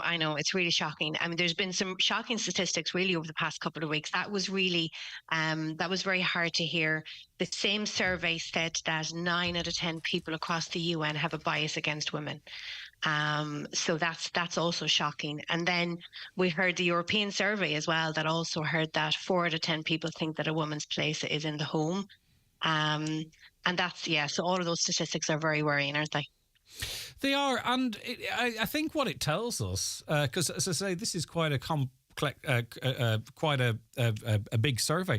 It tells us then there's two things going on. There's the public face of attitude, and then there's a reality. So in other words, what people are prepared to say publicly, or how they might pretend to treat someone, or be seen to be treating someone, and really what they might think, and how that might affect women under the surface, so to speak. I mean, there's two realities going on here then. There is, and there was another statistic as well, which helps us understand a bit more, and that was that 85% of women leave full-time employment 3 years after they have their first child. So that would seem to indicate that, as you say, we say all the right things, right? But what actually happens in reality is that women, whether they choose to or not, they leave work very quickly after having their first child in a full-time capacity. I can imagine, or I would guess that it covers a lot of countries, and it might vary from country to country. So in other words, the UN one. Yeah, the UN one. If you go into the data on that, I beg your pardon, Larissa. Go on. There's a slight delay. Go ahead. If you go into the data on the UN report, Greg, it's very, very widely dispersed across countries, and it breaks it down by country. And some countries are really biased in one direction and others not so much. But I mean, without doubt, the average across the board still comes out as 9 out of 10 show a bias towards women. And wherever the women are living, they're still women, and there's a sisterhood there, of course, and also generally everyone in the population should take note of this. They should, and I mean, for us in Ireland, it still happens, so it mightn't be that dramatic. It mightn't be a 9 out of 10, or it mightn't be a quarter of people think it's okay to beat your wife, or we mightn't see those types of statistics. But the fact that women still don't feel that they have a choice whether they can remain in the workplace should they wish to do so, because of other factors like childcare, for example, that you and I touched on the last time we spoke, Greg. It's not that women don't have the choice that we would like them to have. And I think us as a society, we have to address that. And still problems persist in terms of women's place in the workforce and in terms of pay gaps and what have you. I mean, some inroads in our country are being made, but the gap is still there. Women stop working effectively much earlier in the year when men, for the most part, work right up to the end of the year, if you were to view it like that. Or stop an income. Not stop working. Stop receiving an income. Go ahead. Stop receiving income. And we are making very slow progress. I mean, we've seen the acts that are this week, the Miscellaneous Work Act, I think it's called, where women have an extra hour breastfeeding time allowed now up to their child is 2, and people, men and women, can take a little bit of extra time to care for dependents or for people who live with them, I think it is. So that's all very positive. But we still have a long way to go. And the issue seems to be in the workplace. So we don't really have a problem in education. There are some challenges, but we've done a lot of work there. We've done a lot of work with helping women start businesses. There's a lot of grants and support there to help women start businesses. It seems to be in the workplace or when businesses are established, we have challenges, and it's around maternity leave, it's around childcare, it's around women feeling they have to take time away from their careers in order to care for either dependents or for their children. And it's the burden of care continues to fall on women, and that affects their progress in the workplace. Yeah, and you know, as I say, hopefully we continue to make progress here. But if in certain countries, in certain parts of the world, things are going backwards for women. Rights they once had have been removed. And in some countries, it is so far biased against women. You wonder, is there any way to actually reverse that? Because it can be tied in with religion or cultural practices or what have you. Do you know what I mean? For in some countries, you just wonder what the hope is, the future for women who want to live lives beyond what they're allowed to as it stands. Well, we've seen in that particular report, we have gone backwards. Compared to the equivalent report, the similar report in 2017, we have gone backwards, and it seems to be in relation to the pandemic and the challenges after the pandemic around. There's some countries that are performing economically quite poorly. We've obviously had inflation and aspects like that does seem to have affected progress. But what you're referring to there is countries like Afghanistan, even countries like the US, where we've seen a reversal of abortion rights for women. So that's not a good thing. That's not a good thing for us in terms of progress, and it does concern us in terms of the future and what direction we're going in. Absolutely. Yeah. Okay. And you know, things can.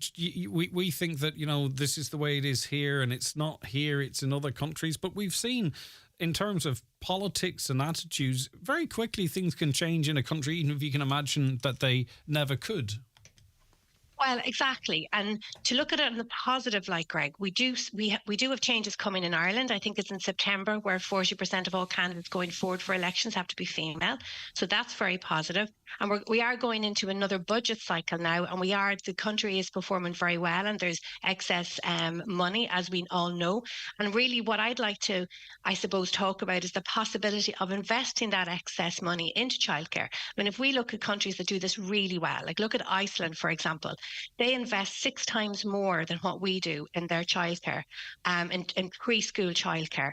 And we're not really where we need to be. And we see that in the lack of available childcare places. I'm sure there's people listening to this right now who would love to work but can't work because they can't find childcare. And that's affecting the economy, and it's affecting our progress as a society. Yeah, but it's a no-brainer to spend money in relation to that, though, because firstly, you have a sector where people are staying within or seeing it as a good employment opportunity. And secondly, you've got more people who want to work, able to work, contributing through their taxes and what have you, and not relying on state supports where that might be applicable. I mean, it's a no-brainer to throw cash at childcare.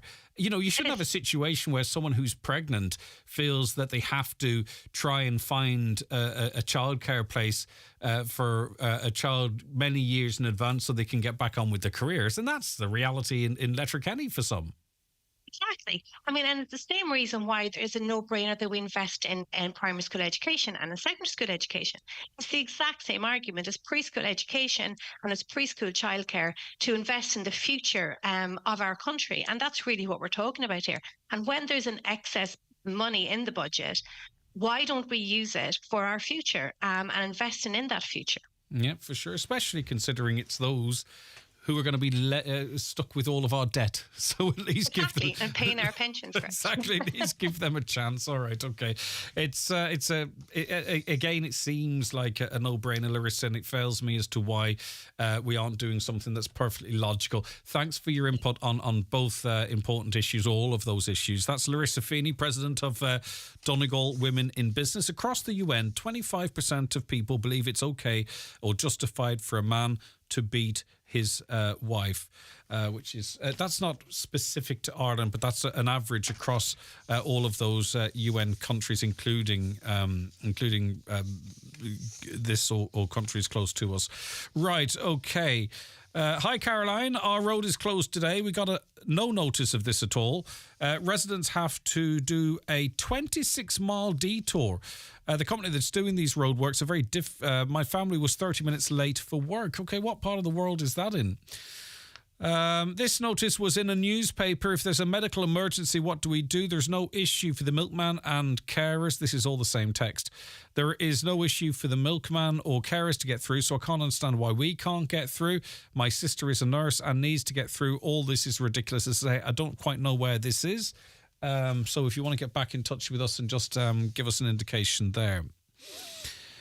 Right, okay. Just a quick announcement, actually, before we get to a break and bring our next guest in. It's a message from the Northwest Donegal Vintage Club. The Dunfanaghy Vintage Rally takes place this coming Saturday and Sunday.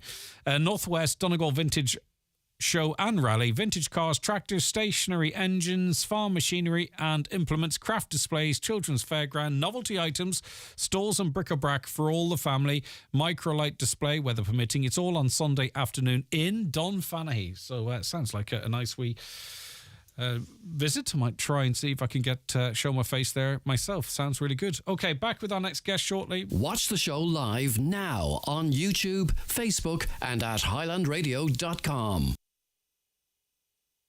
The 9 till noon show is brought to you by Letterkenny Credit Union, offering low-rate holiday loans with fast approval. Apply online at letterkennycu.ie or in office today. Did you have a nice time, love? We went for a picnic. Neve pinched my sunglasses, the ones you got me. Freya and Connor had a massive fight. I dived for the frisbee, grazed my knee. Nice one, making me take plasters, Mum. Neve's hay fever flared up, had to buy antihistamines. It started lashing down, but hello, waterproof mascara. And I'm convinced there's Sultan in my hair. Please tell me you got dry shampoo. Best day ever. Incredible offers all summer long. With you for our perfectly imperfect summer. Boots, with you for life. With 232 underway, it's not too late to secure your new Kia. With the Kia Ceed petrol and diesel, the Sportage in hybrid, plug-in hybrid and diesel, and the award-winning car of the year, the EV6 all-electric. All available for immediate delivery. Call into iMotors in Letterkenny or Malin to find out more. Open 6 days a week. Well, Grace, how are you today? I'm good. I've just been down to the Made to Measure Fireplaces showroom in Creasla. They have an incredible selection of over 40 colours for kitchen worktops. And guess what? For a limited time, they're offering a 40% discount on any electric fire when you purchase a worktop there. 40%? That's an amazing deal, Grace. Absolutely. And trust me, if the discount alone doesn't sway you, their huge selection of fireplaces, stoves, wood pellet burners, beams and stone cladding certainly will. Contact Made to Measure Fireplaces Creasla on 074 91 38 365 on Facebook, Instagram and on mtnfireplaces.ie. Okay, I'm in studio now with Elaine Doherty. Elaine, thank you very much for calling in. Hi, Greg. How are you Thanks for having keeping? me. Good, yeah. It's good to have you on the programme. It's good to talk about this fundraiser that's coming on and the reason for it. So, Elaine is organising a coffee morning in aid of the paediatrics ward in Letterkenny University Hospital. It's taking place tomorrow, the 6th of July, in the vestry at St Connell's in Letterkenny between 10 a.m. and at 12 noon. And we'll remind you of that as we work through the interview. Right, Elaine, tell us why this is such an important cause for you that you've decided to organise this event. It's based off your experience with your daughter Kira, isn't it? Yeah, little Clara. Clara, I beg your pardon. Yeah, our daughter Clara. I do need glasses. Yeah. She's turned 1 there in April, but back in February and most of March she spent quite a bit of time in both the Peds ward and Crumlin. And we just wanted to do something to express our gratitude for the care she received there. And, you know, just I feel like there's so much negativity sometimes around I work in healthcare myself, and it's just nice to recognise the positives as well and to give back to the community and to the local hospital. Yeah, for sure. Clara initially had chicken pox, is that correct? Yeah, so Clara has 2 older siblings and they both got chicken pox, and then about 2 weeks later Clara got it. At the start she was fine, temperature is not not overly sick with it for about 2 days, Greg. And then on the Sunday morning, I noticed that a few of her little sores were very inflamed looking, particularly on her chin. So I rang NowDoc and they sent me straight in TD. And I suppose little did we know at that stage that she would be off to Crumlin the next day. So scary for you all. Yeah, it was just what they kind of told us when we asked for a debrief after we'd had time to collect our thoughts, that the chicken pox left her skin very open and vulnerable, so something to be aware of, I suppose. And then it got infected with the strep A bacteria. Strep A is something that can cause tonsillitis and impetigo, minor infections, but in Clara's case it actually became invasive, so she had septicemia with the strep A. Oh wow. And that's when it's dangerous, can be potentially life-threatening if it's not treated in time. Right, so a decision was made then to transfer Clara to Crumlin. Yeah, so the staff in Letterkenny were fantastic. They were just so diligent, and she was there for maybe 36 hours or something, and then she spent a week in Crumlin. They just had a few major concerns, I suppose, about her. One was that she would develop abscesses, in her soft tissues, or another one was that the strep A would continue on to infect her connective tissue or something like that, and in that case then she would have needed quite extensive surgery. And they recognised they didn't probably have the facilities in Letterkenny for that. Yeah. So, and then after she came back from Crumlin... She was a week in Crumlin. She was a week in Crumlin, and then she was in and out to the paediatric day ward after that for a week, and then she actually got quite a nasty rotavirus, like vomiting bugs, so she was back and then peds again for another week. But don't put yeah. I mean, I feel sorry for you and all, but I mean, she put a couple of weeks in, didn't she? She did have a tough few weeks, yeah. Okay. Yeah. And talk to me then about the level of care that Clara received, particularly in Letterkenny University Hospital, because it's a local facility that sort of has brought you to this point now that you want to help support them, because obviously it touched you and the family in general. Yeah, I just found that every member of staff I encountered from we walked in the doors of ED and in the peds ward in particular were just so conscientious with Clara's care. They communicated everything to us very well, in our terms. And they, I never once felt that they didn't really genuinely care about Clara and care about us. And yeah, I was just amazed at everyone that I encountered, really, from nursing staff to the clinical nurse managers, the doctors, everyone. I had a similar experience. It's hard to describe.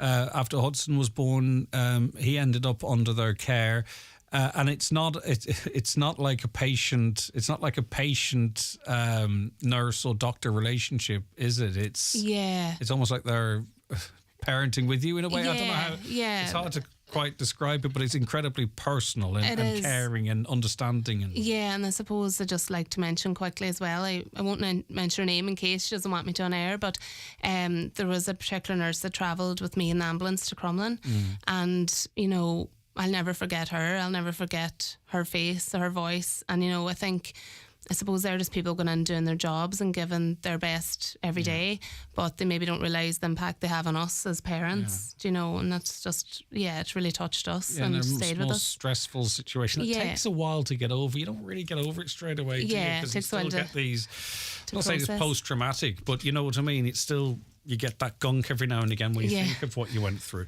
And how long ago was this now? That was...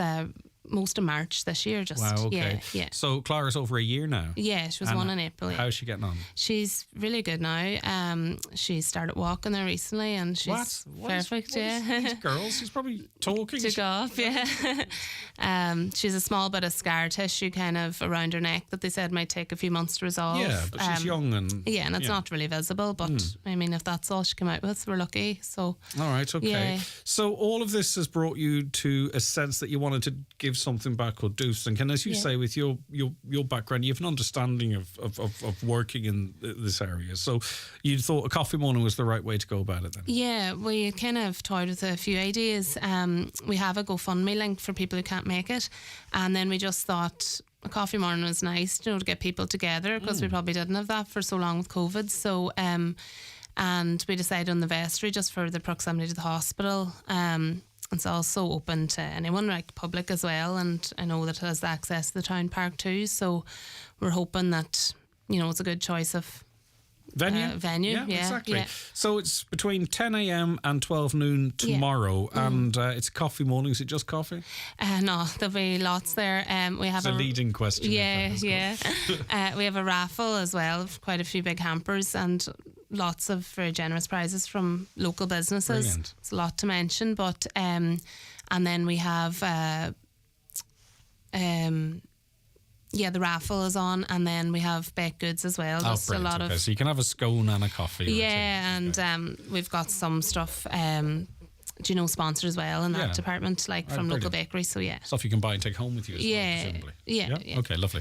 All right, okay, Elaine, I'm delighted to hear that Clara is in good form, running around the place now. And as I say, even if nothing else, this has given us an opportunity to recognise the great work of the staff down at Letterkenny University Hospital, because as you say, the hospital does come in for criticism sometimes, but it's very, very, very rarely the staff. And this programme, this station, and the public generally stand with the staff. It's just the scenario sometimes that they're working within. Yeah, exactly. And we share their frustrations and back them up 100%. Okay. Yeah. So if you want to support Letterkenny Paediatric Ward, have a nice cup of coffee.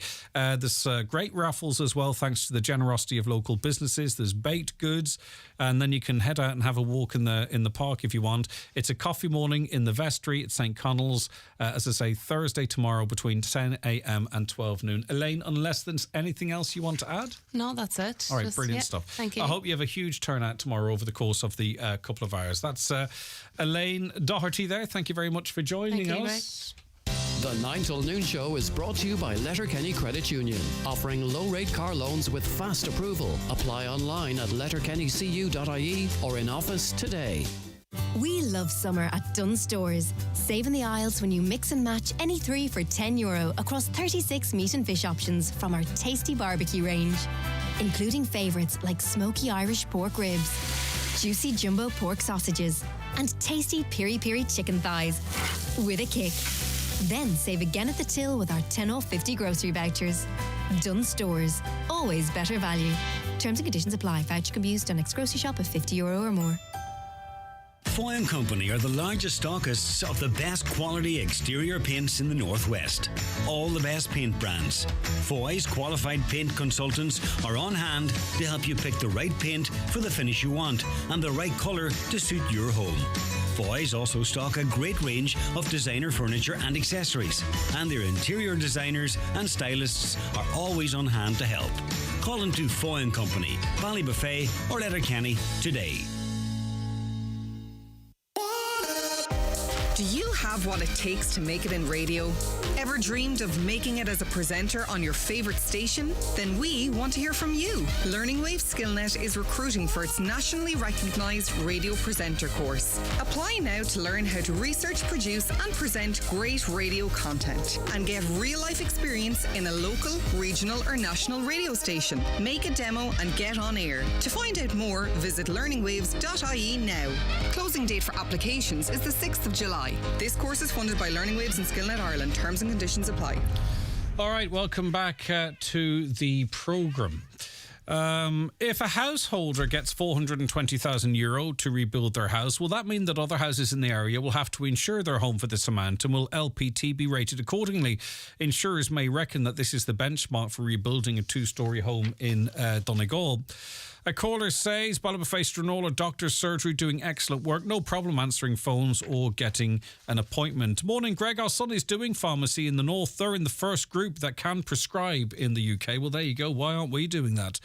Another, it was our GP who advised my wife to go to ED in Beaumont Hospital, Greg. She said nothing was going to be done in Letterkenny University Hospital, which is not a fantastic review of services from that GP.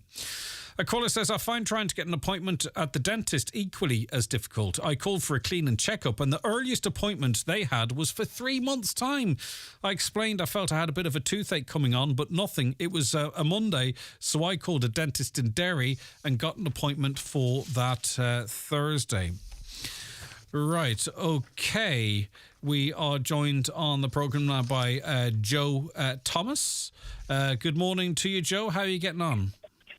Grand, good morning. It's good to have you with us. I'm good. Thank you. Okay, there's a slight delay on the line, Joe. Right, talk to us about your latest project, Joe, that you're working on. Or that you have worked on, sorry. The project, the title of the book is actually Ceol an Craig, which means music from the rock. It's Tradisiwn Ceol Hori, which is the music tradition of Tory Island. And basically, it was an idea I had a long time ago, which started to firm up during COVID. And when COVID passed by a year ago, I started to write the book, gather the information, and geometrically, it's an A4 book, 264 pages, stuffed full of the music that has been played, the traditional music that has been played on Tory for the last 45, 50 years. And where was your source material, Joe? Because, you know, it's an amazing archive of musical history spanning, you know, multiple decades. So where were you able to gather all this information and the records? Sure, there was a number of sources. I can list them. They're listed at the beginning of the book. But fundamentally, I had obviously the internet and YouTube and videos that people had put up over the years since the internet started. I had lots of written documentation. I had a good number of audio recordings, which had been done by various different people over the years. And the main piece was a video taken in 1988, actually, and 1990, of 2 3-hour-long ceilidhs on Tory Island, where the main players in those days played their music. And then I also had written sources like ABC and musical transcripts, my own catalogue in my own head. And of course, the core of the book was where musicians from Tory would come to my kitchen throughout the past 7 or 8 months, sit in the kitchen, play their tunes. I would record the tunes and spend endless hours transcribing the music from the recordings by ear onto musical transcript. I mean, that in and of itself is just a huge undertaking, Joe. Did you realise, did you go into this with your eyes wide open? Did you truly sort of fully comprehend in advance the scale of what you were taking on in terms of, even just as you mentioned there, transcribing the notes to paper by ear, a huge piece of work? Well, therein, if you ask any writer, I'm guessing, did they realise what they were taking on? I'd say the majority of them would say no, they didn't. I started with the idea that I was aware of 100 tunes, so I had some idea of the magnitude of it. But it ended up 200 tunes. And of course, the approach to unfolded in front of me as I started. What I did was I got the very first tune and I said, right, I'm going to pretend this is a page of the book and I am going to document this tune. And so I was able. I'm an engineer, so I like this idea of taking notes and timing things. And so fairly early on, I had an idea of the magnitude of a per tune task involved. But the real issue is, as you're referring to, was that I didn't realise how many tunes there were. So actually, in February of this year, I put a hard stop on the tunes. So I had collected 200 at that point, and I'd finished the process of taking each tune. The process of it in itself was quite interesting because I started to write the book in English, and I was then approached by the Irish Language Planning Officer on Tory and the Core Common Officer, and they said, look, why don't you make it an Irish book? And I said, well, that sounds fantastic. So on top of the music aspect of it, there was a bilingual aspect to it. So going back to the page thing, what I did was I got a tune, I transcribed it into classical score, I then wrote out what's known as ABC and musicians of Irish music will know what ABC is. It's a much simpler version of the music score and how you might learn it. And then, of course, each little tune, not all, but about 70% of the tunes had a story on Tory. So the page became the title of the tune in Irish, its title as it was known in English, the musical score, the ABC, and then a little narrative of the tune itself.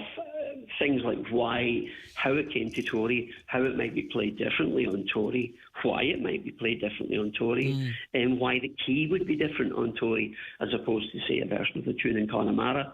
So each page was a little project in itself. Yeah, and a story in itself. And the thing is like, I can only imagine this has never been done before, and who else would take on such a task? I mean, it's going to be really popular, of course, but even if you never sold it, but simply having this archive, it's an incredibly important piece of work, because it's enshrining in history for future generations a very important part of our life, and in a very important part of area, the music of Tory. Like, in and of itself, it's worth it in that regard. Do you get me?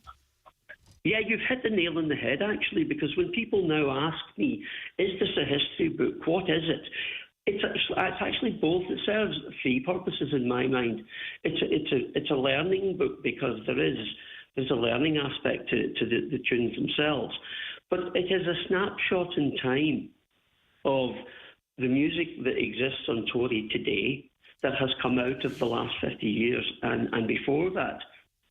So the thing for me, the gratifying thing for me, is that as I look at the book and it's finished, I say, look, this is a historic record, but it's also a current record, and it is going to be used as a tutor for anybody who's interested in the music of Tory. And that only dawned on me as I was doing it, because a number of the people whose recordings I had have now passed away. Yes. Now, and the other thing is, one of the musicians, Oni O'Curran, said to me, geez, Joe, this is amazing, because nobody's ever asked me to do this before, and it's about time someone did it. I came to Tory 20 years ago, and I went looking for something like this, and it didn't exist. So, yes, I've taken a snapshot in time of the music of Tory Island. And then the stories that go along with them, which gives a snapshot just beyond the actual music itself as well, I'm sure.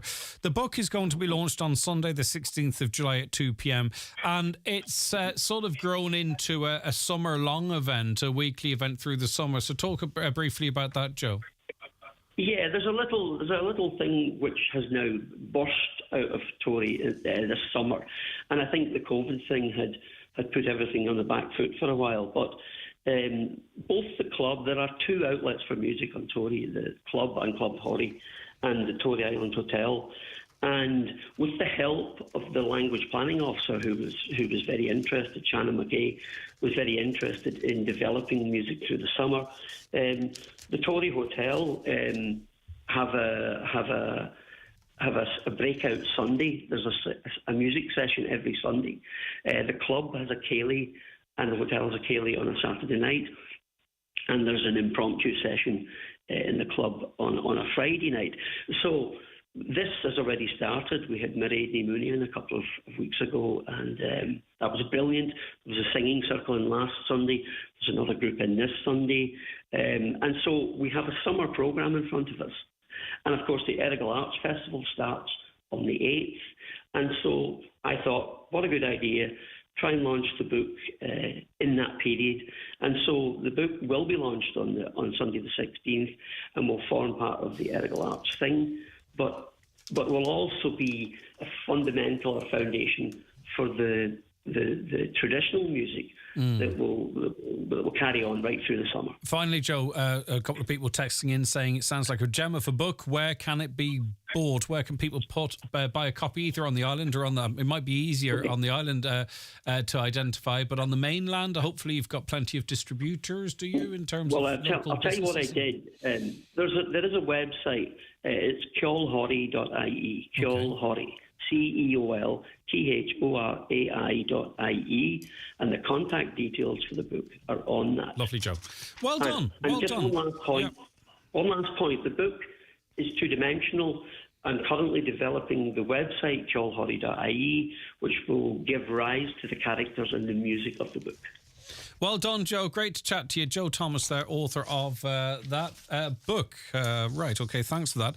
I want to say a big 6-0 to Geraldine Maguire down in Ardra. Hi, Geraldine. Lots of love from PJ and Finola. Wishing you a really happy birthday.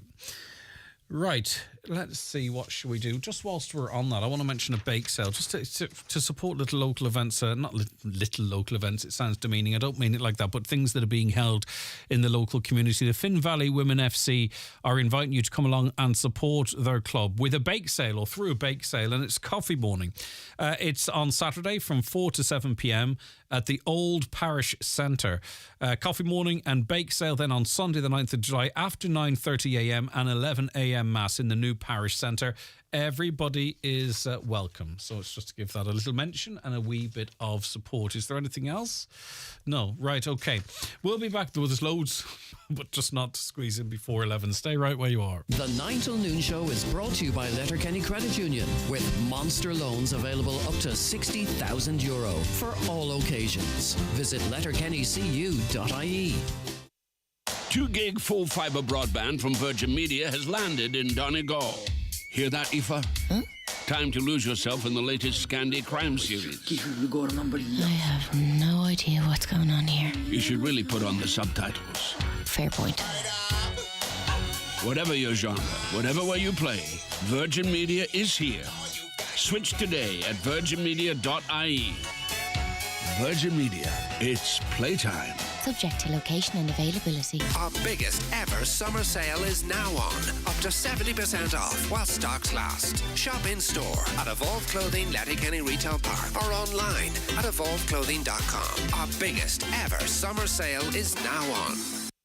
Hi, Paddy here at Shane Conley Cars in Donegal Town. Are you looking to upgrade your car? With Shane Conley Cars, you'll find makes and models for every budget. Great finance options, and we also accept trade-ins. Check out ShaneConleyCars.com or call in to us at Shane Conley Cars from Lonaher Road, Donegal Town.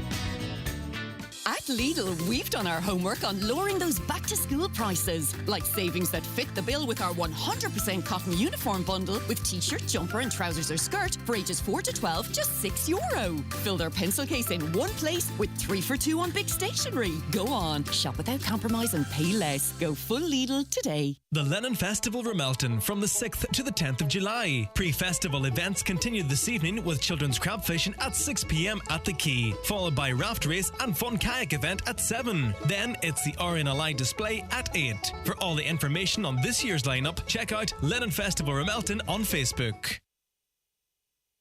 Right, a caller says, hey Greg, I got quotes for 7 nights staying in Bundoran starting from €3,700 to €5,000 for a 3-bedroom home. How can you expect people to come to Donegal for a holiday? That sounds pretty expensive, doesn't it indeed?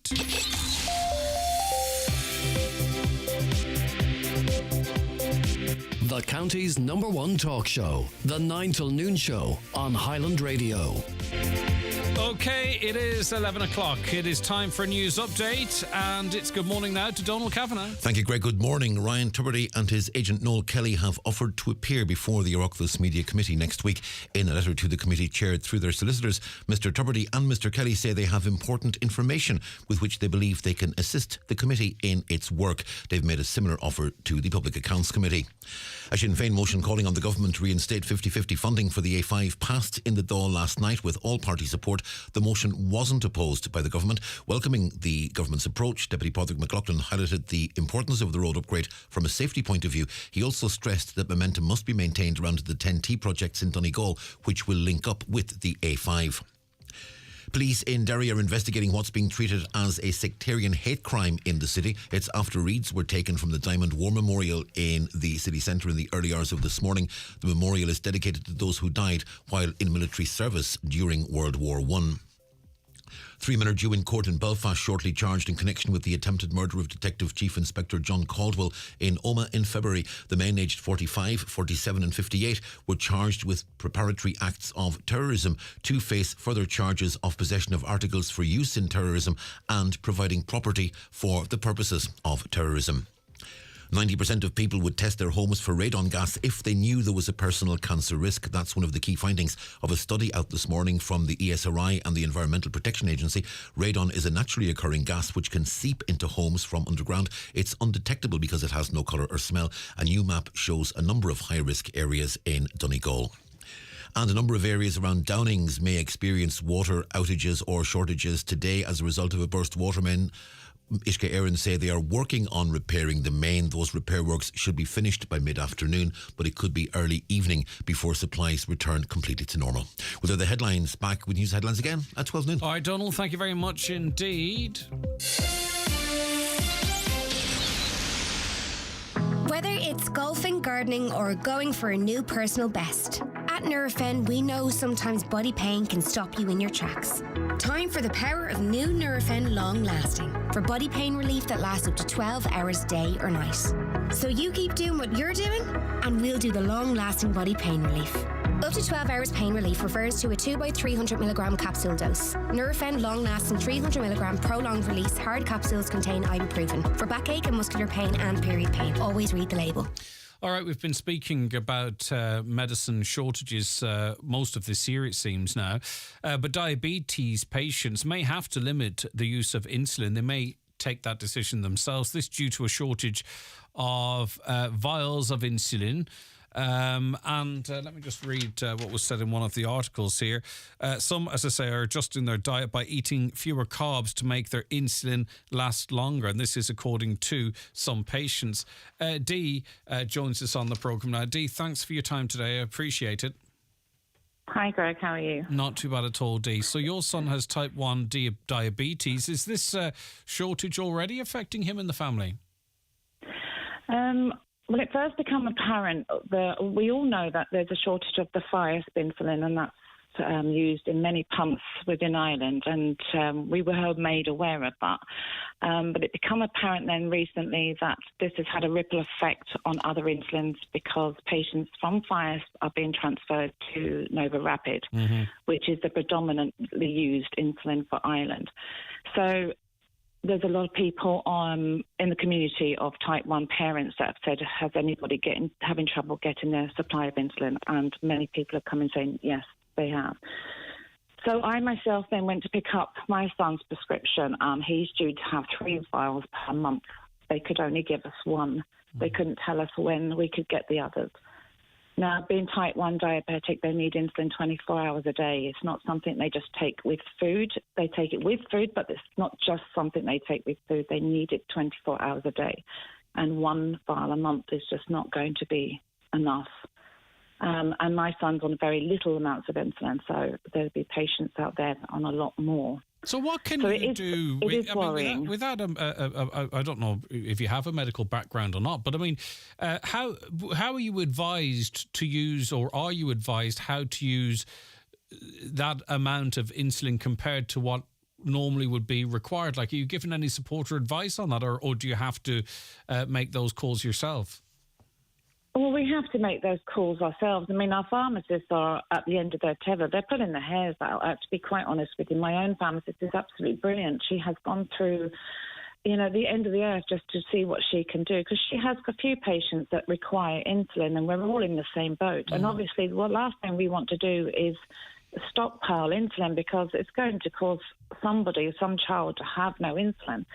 Now, hopefully now have it sorted, because what I found this week was that although they were aware there was a Fiasp issue, they weren't aware that the Nova Rapid is being hit by this as well. So now that has been highlighted, hopefully now they'll sort something out and stock will start coming back in again. Yeah, but I mean, hope is something to hold on to, but it's certainty that you need, because obviously, and you can tell us if someone doesn't get the insulin they require, it can have really devastating, including fatal consequences. But yes, definitely. I mean, as I said, they need insulin 24/7. They have no pancreas. The pancreas has failed, so they need insulin 24/7. If their insulin is short, then they have a risk of going into ketoacidosis, which is life-threatening. So it is scary. There is there's Fias, there's Nova Rapid, and there's Humalog, which you can use one or the other, but that takes precision and it takes a lot of specialised care, because changing from one insulin to another, you can't just do it. It's something that you have to get used to, because all insulins act differently. They have different speeds. They have different reactions to different foods. So it will have to be done over a period of time. It's not something that can be done straight away and be fine. It's something that needs to be watched and supervised. So, but the only thing is with that is if we start running low of Nova Rapid and then patients being moved to the third option, it's just going to have a vicious cycle, and we're going to get to the point where we are going to be stuck.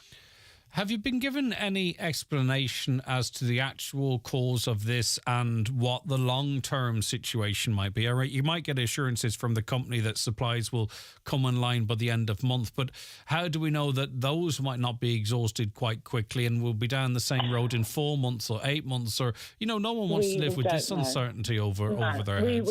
We don't know. Honestly, we don't know. I mean, to be honest with you, there's some places in the country that have no issue at all. Some parents have absolutely no issue at all getting what they need, but there's some that are getting half of what they need and some getting very minimal amounts of what they need. So what's happened? I don't know what's happening, whether pharmacists know the situation and are stockpiling in certain areas, which is creating an issue for other pharmacists. I really don't know, because there are parents that are getting their supply, but there's parents that are not. So I don't know what's going on in that circle of it. But Fias have said, which Novo Nordisk, who make Fias, that this issue should be sorted by the end of the month. It's got absolutely nothing to do with the quality or anything wrong with the insulin. It's a manufacturing issue, staffing issues, that they can't get stock required up fast enough.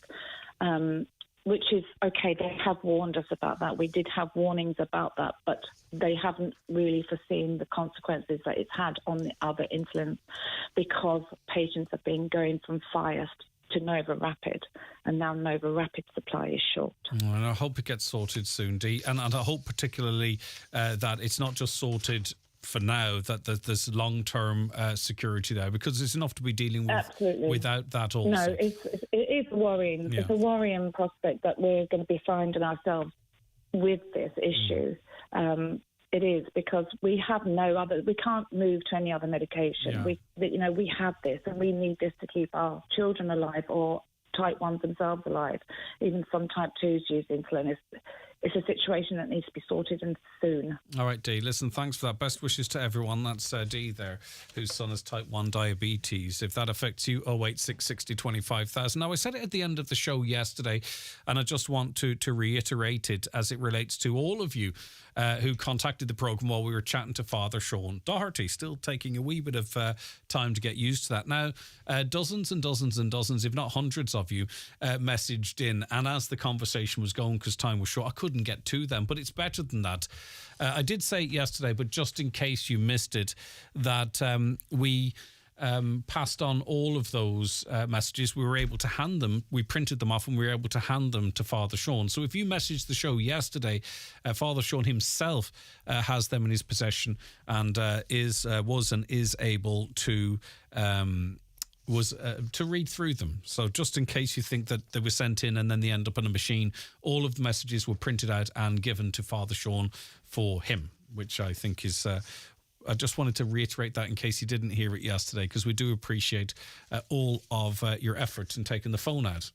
The county's #1 talk show, The 9 till Noon Show on Highland Radio. The 9 till Noon Show with Letterkenny Credit Union. Simplify your debts with a debt consolidation loan from Letterkenny Credit Union. Call us on 074 910 2126 or apply online via our app or in office today. Rejuvenate your skincare routine this summer with the Clarins Big Beauty Gift at McElhenny's. Purchase 2 or more Clarins products, 1 to be moisturiser or serum, and receive a choice of 3 free travel size products. Purchase a 3rd Clarins product and receive 2 makeup essentials. Offer available in store at McElhenny's and online at mcelhennys.com until July 16th, while stocks last.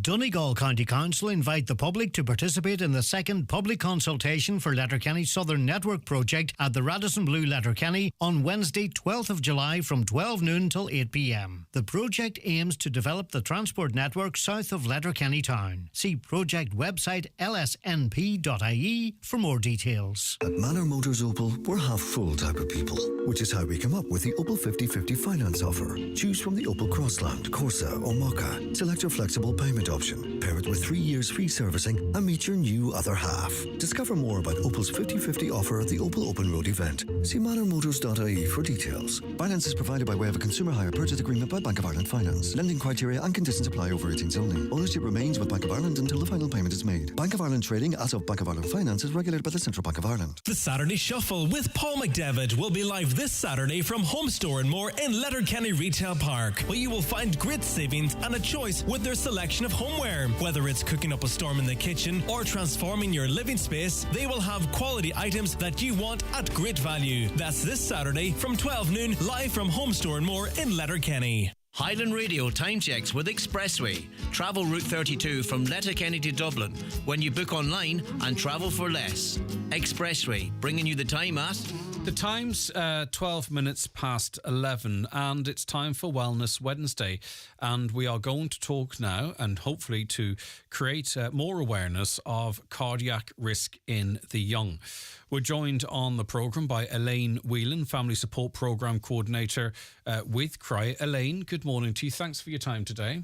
Good morning, Greg. Thanks for having us this morning. Thank you. It's really good to have you on the programme. And Eleanor Abbott, a volunteer for the charity CRY, again, which stands for Cardiac Risk in the Young. Eleanor, good morning to you. Thank you for joining us today.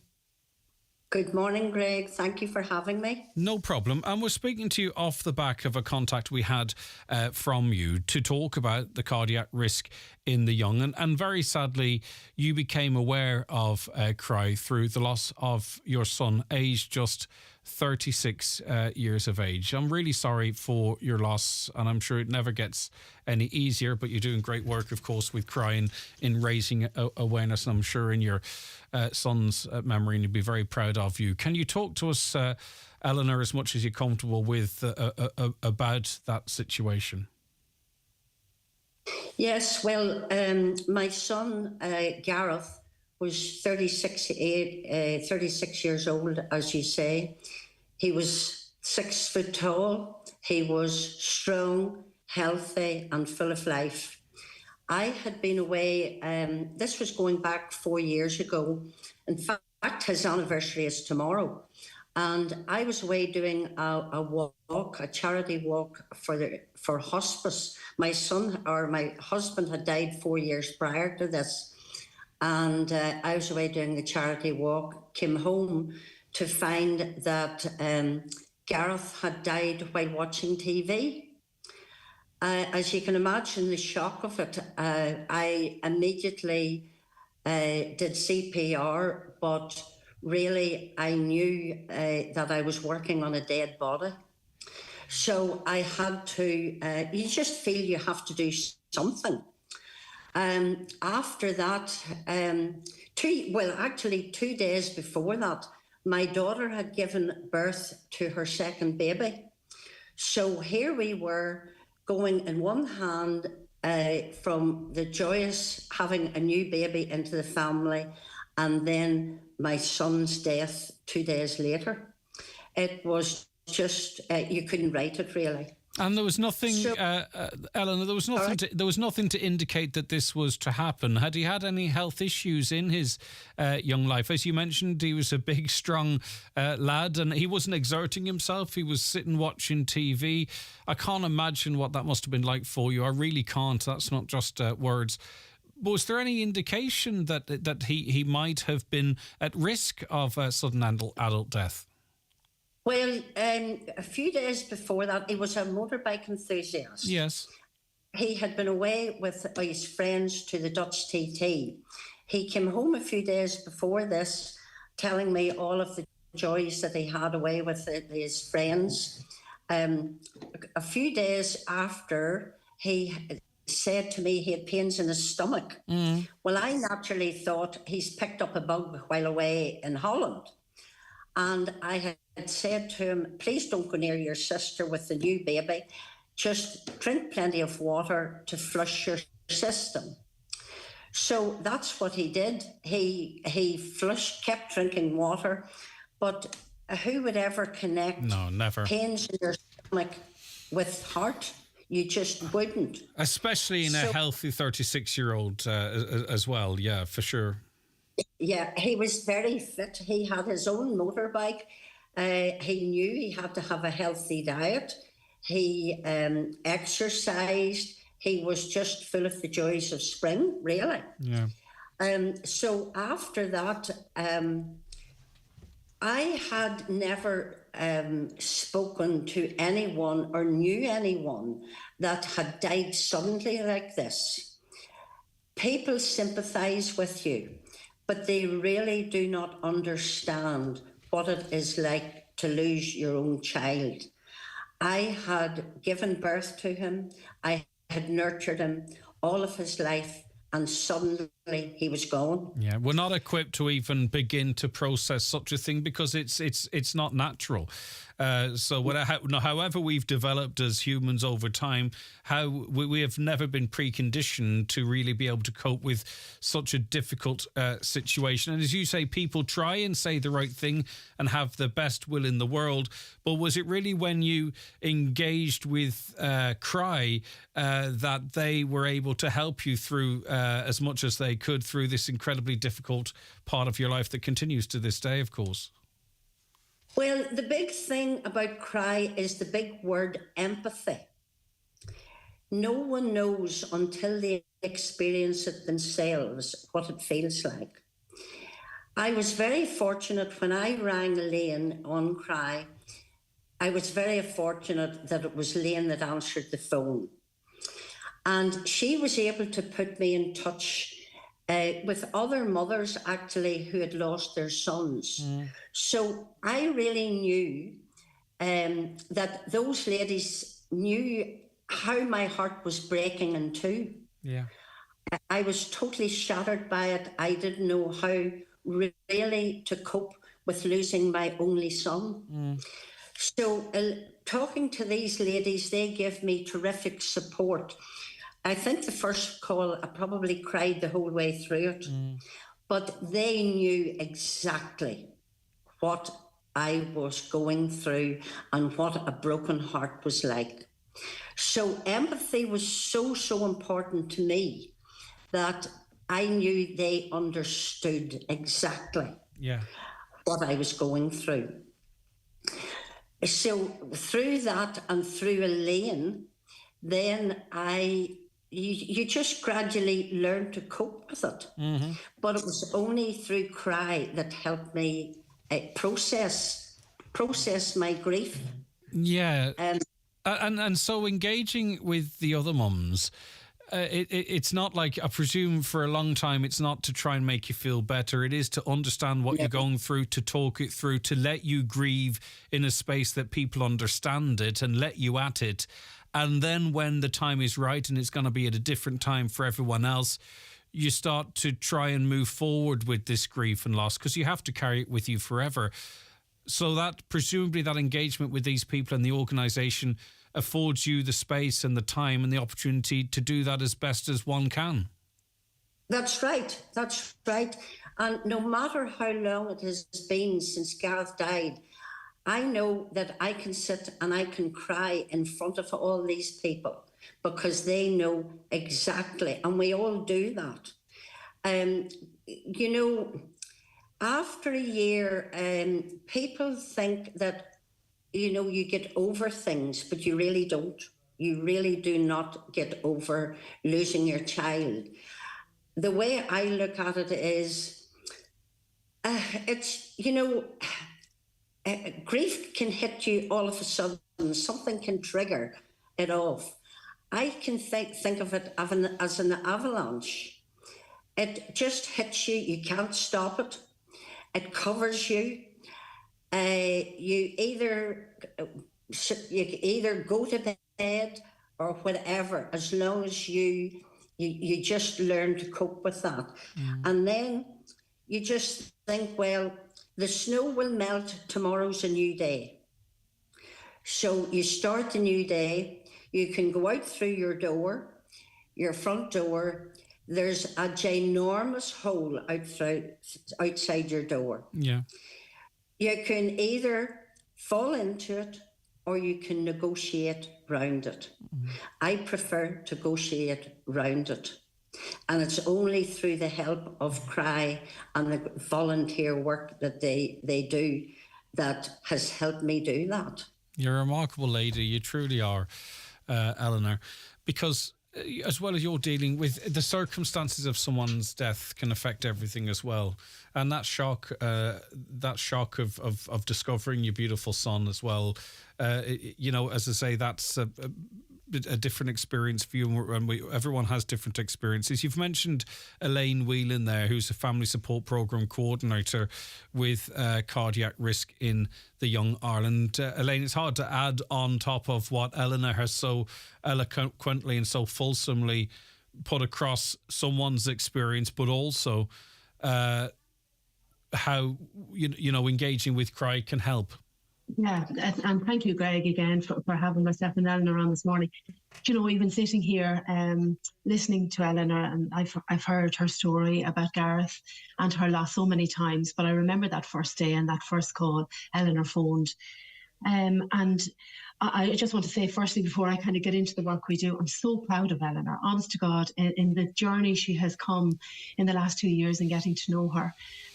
We have 28 wonderful volunteers around the 32 counties of Ireland, predominantly mums who have lost sons and daughters, but also partners, husbands, wives, siblings and close friends of somebody who has lost their life in this way. But Eleanor speaks for many of those volunteers and many of the families here this morning. So I want to say, Eleanor, thank you so much for being that voice of CRY and coming on this morning yet again. And I know there's, even if one person and one mum and one family hears Eleanor this morning, I think we're doing a good job. So I just wanted to say that first of all, if you don't mind. I think it's if one person gets hope from it, because that's it. I can just imagine there are people listening who are still locked in the early, in that initial grief, and might have been for many, many years, but haven't maybe had the opportunity to go through a process to navigate life like Eleanor so beautifully put. That's it. And, many people, as Eleanor said, grief is not tidy. Grief is, it's like an avalanche. It can hit you, in different forms, in different days, depending on the day, how you're feeling on that day. And I suppose just to give you some background, back in 2002, when our wonderful charity CRY was set up, it was set up by Michael and Mary Green after the death of their 15-year-old son, Peter, back in 1996 in Dublin. And at that time, Michael and Mary, obviously, like Eleanor, their world was torn upside down and inside out after the sudden cardiac death of Peter. And at that time in Ireland, there was this, I suppose, anxiety around them. They had other children, are my other children okay? Could they possibly have this cardiac illness? Where do we go? What do we do? And there was very little in Ireland. There was very little awareness of young people dying, men and women, young men and young women dying.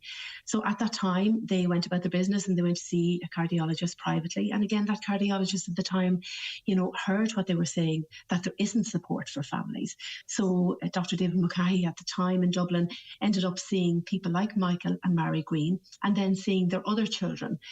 So for one appointment, he might be seeing 5 members of a family in front of him because of this anxiety around, well, Peter has died suddenly with sudden cardiac death. Are our other children, are we at risk? So I suppose that's really the history of it. That's where CRY was founded. And now, over years of Michael and Mary and a wonderful team, our CEO, Lucia Ebbs, and a wonderful team of volunteers, that has been built on. And now we have a state-of-the-art CRY Screening Centre, a CRYP centre in Tala, opposite the gates of Tala Hospital. And that, I suppose, is headed by Dr. Deirdre Ward and her clinical team in partnership with Tala University Hospital and the HSE. So what Cry, the charity, what Eleanor and I do, and Lucia, we offer access to families who have been affected by sudden cardiac death, which is a genetic or hereditary condition. And we offer free access. All of our services are free into Dr. Deirdre Ward and her clinical team. And these are for families and loved ones who are deemed that they may be at risk of a genetic heart condition. So it's not your typical, Greg, as we would have known it in the olden days of, the massive heart attack, somebody's grandfather aged 90 plus, however horrific that is, and that absolutely is a loss of a life as well. But this is particularly looking at the genetic the cardiac death, or the sudden adult death syndrome, as sometimes we hear it in the media. So we're really very grateful. How are you supported, though? Because that is a facility that would require great resources to run and maintain, and to especially offer it for free. So how do you manage to support that? When I say you, I mean the Cry Ireland organisation. Yeah, so we're very lucky that we are now partners with the HSE and Tala University Hospital. So that obviously covers the cost of the clinical screening. Okay. So the echoes, the ECGs, that full programme to get people fully assessed from a cardiac point of view. Then from a charity point of view, from offering the family support programme and a national helpline to families all over Ireland, and the emotional support. So the grief counselling, the psychotherapy, family events, that mentoring program that we hold, like Eleanor described. So somebody rings, it might be a mum who's lost a son, I put them in touch with another mum. Then we have, we've online support meetings, we face-to-face support meetings. So all of that is done on the really goodwill of the families and the Irish public in terms of fundraising, mini marathon and fundraising events all around the country that happen all the time. It's the goodwill, and it's communities really in Ireland, Greg, that have been affected, or know a family that has been affected.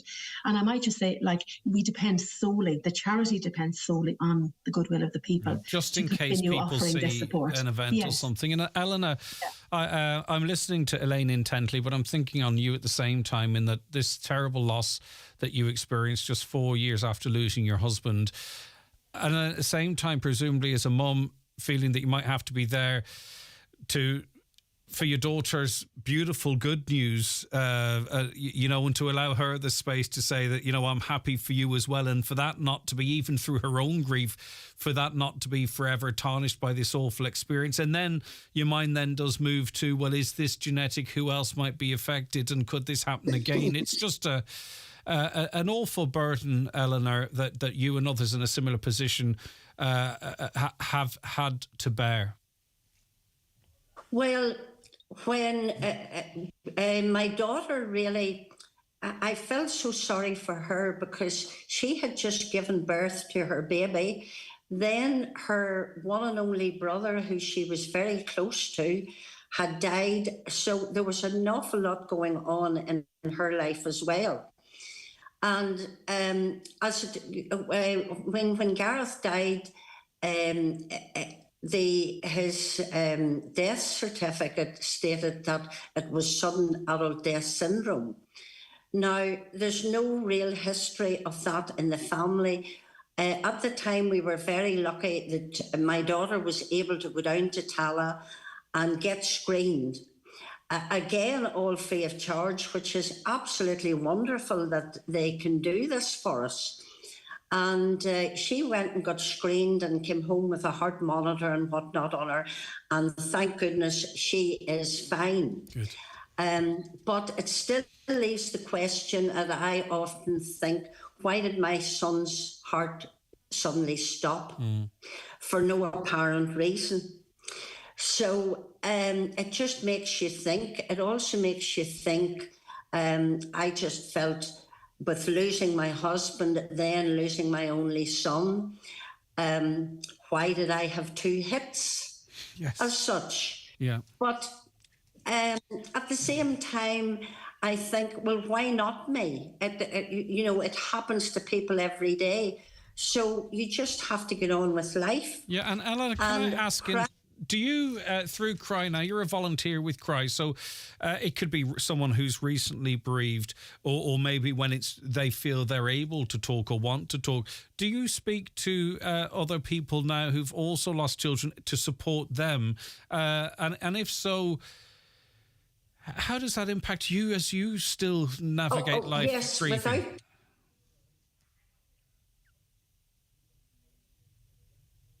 Sorry, can you hear me, Eleanor? Well, it's actually, yes, just you're coming in and out, but I can hear you now.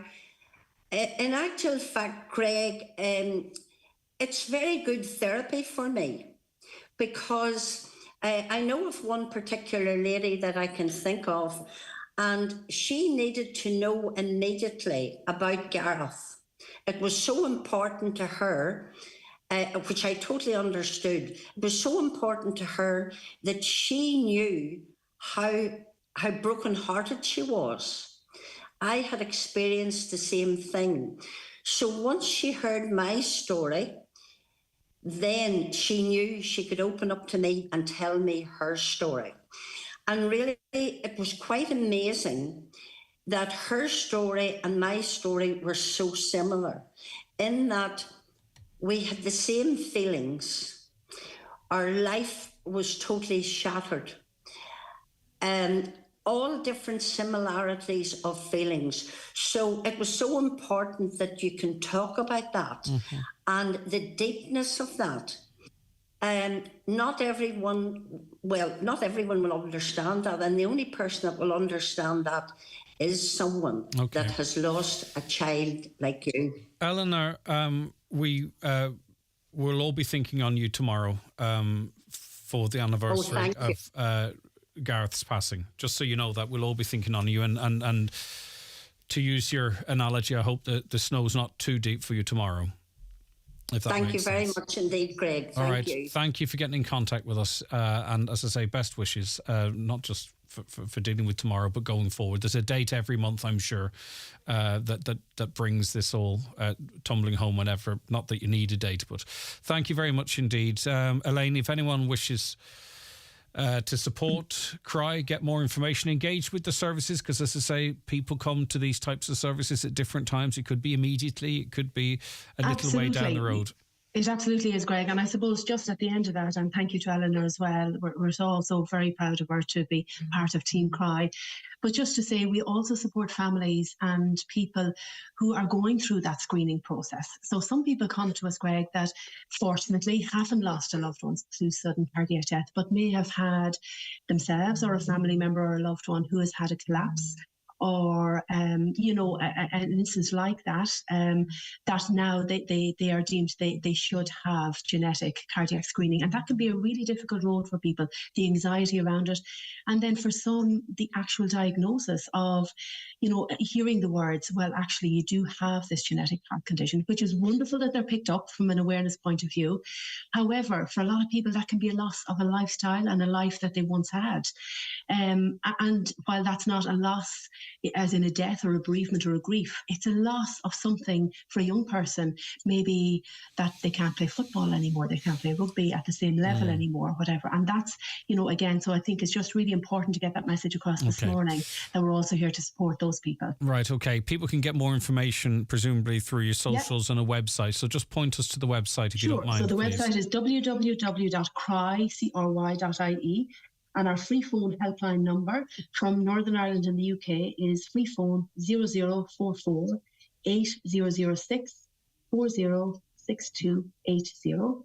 Or mobile number, my mobile number, to send a text or a voice note and somebody will get back to them, without delay, is 087 217 4205. And I'll just call out the website again. It's www.crycardiacriskintheyoung.ie, and we're based in Dublin.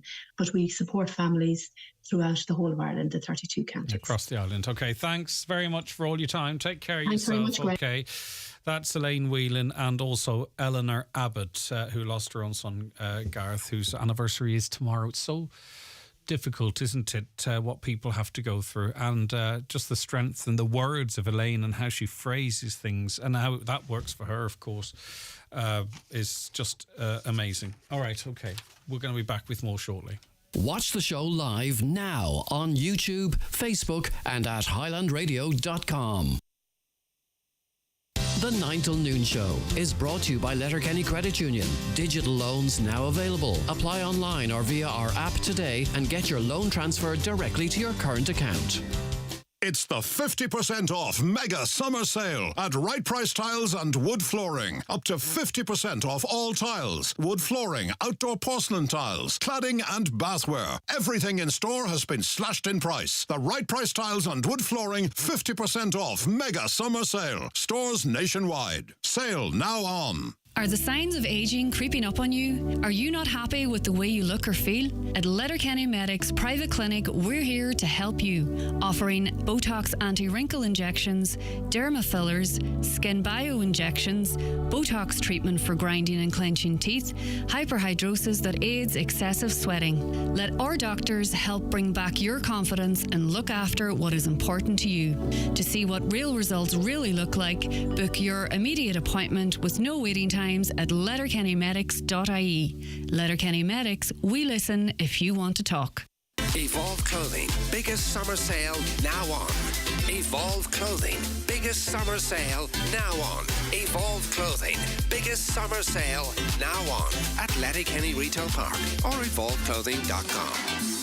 Experience comfort like never before at half the price in our massive hotel quality mattress sale now on at Better Value Furnishings Moville. Due to overstocking, we must clear hundreds of mattresses at half price. Get your quality mattress at half price and sleep like a king. Better Value Furnishings, Main Street, Moville. See our Facebook for more details.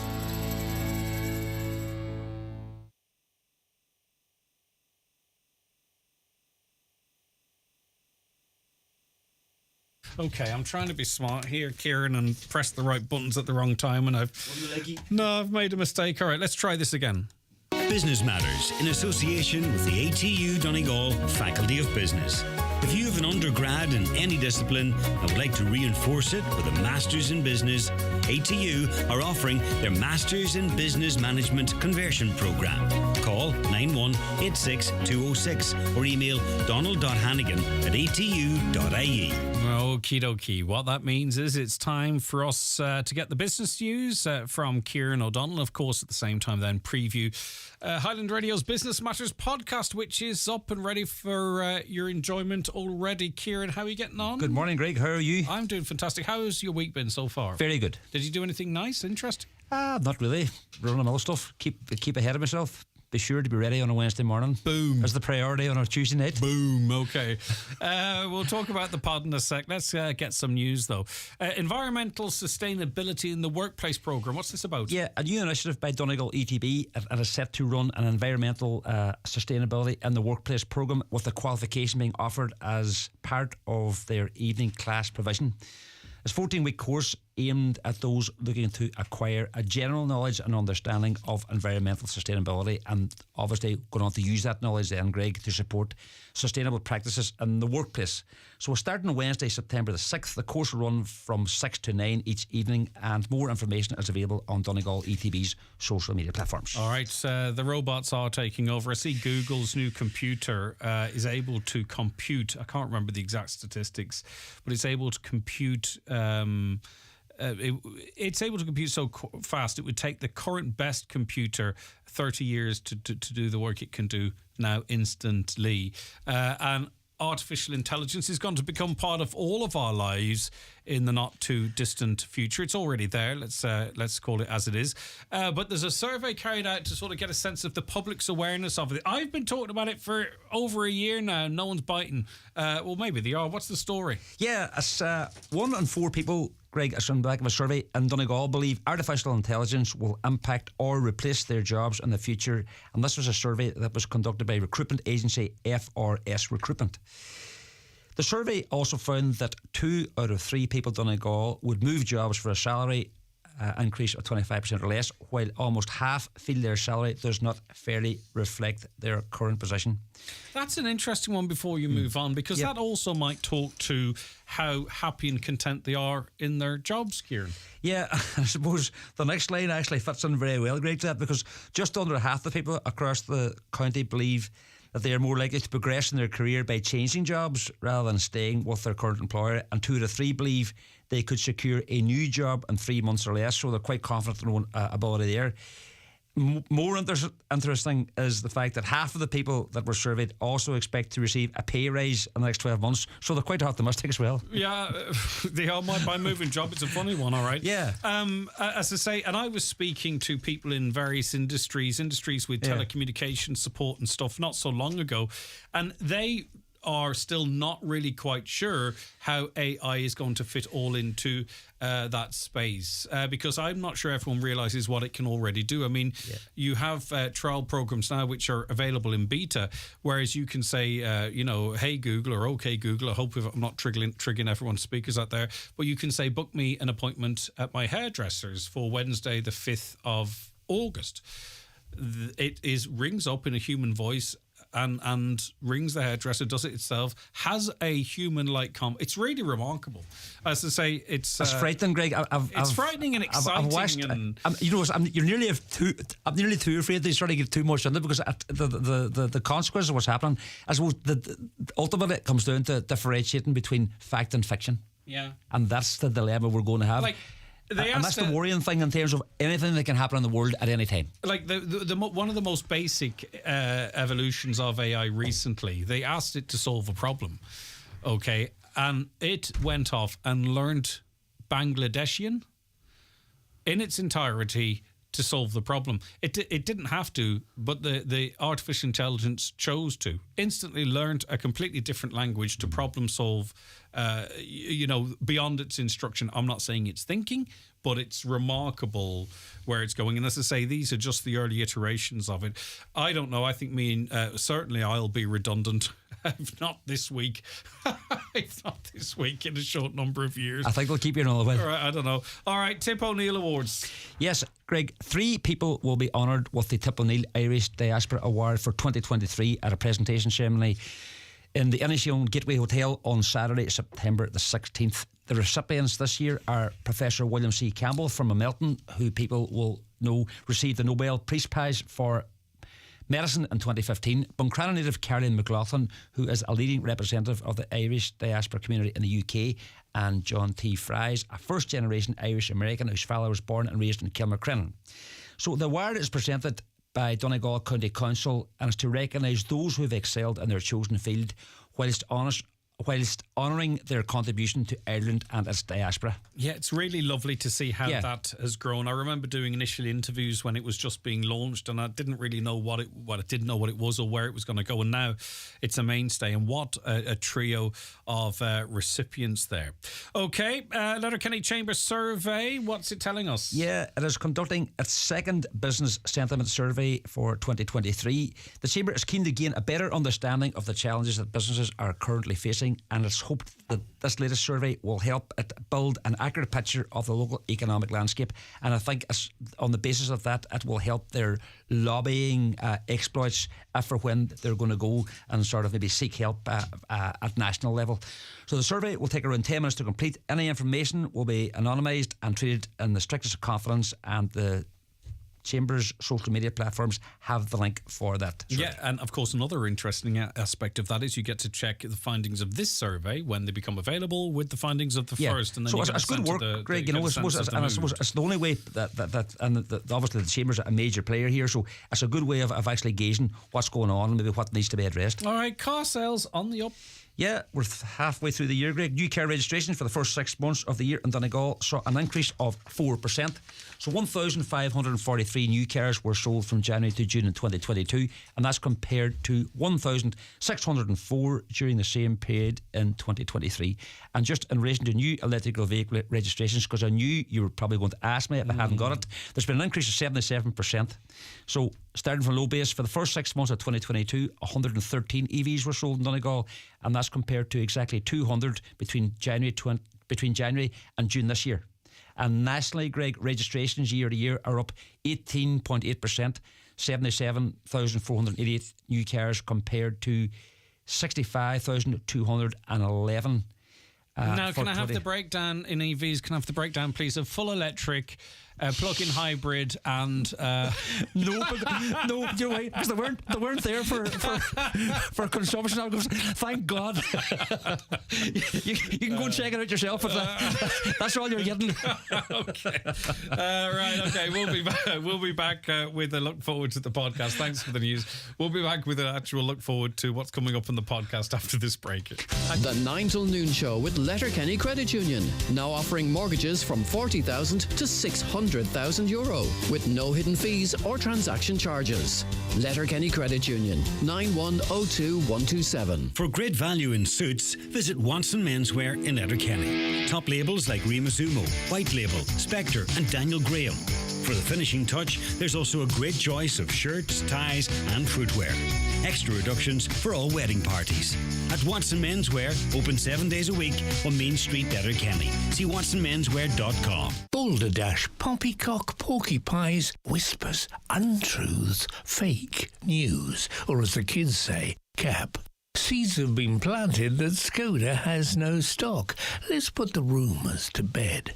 At Skoda we have Scala, Superb, Octavia and the fully electric Enyaq, all in stock, ready for immediate delivery and to drive home today. Visit skoda.ie to see for yourself. Skoda, let's explore. Your local Skoda dealer is DMG Motors, Clar Road, Donegal Town. Call 074 9721 Transform your home with a visit to McGinley's Furniture, Letterkenny, located at the Portlink Business Park just off the Port Road.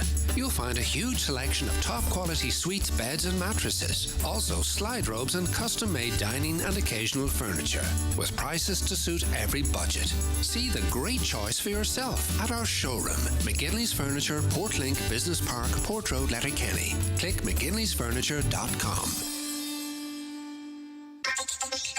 Kelly's Diner in Letterkenny proudly introduced its newest member of the team, a family-friendly robotic waiter.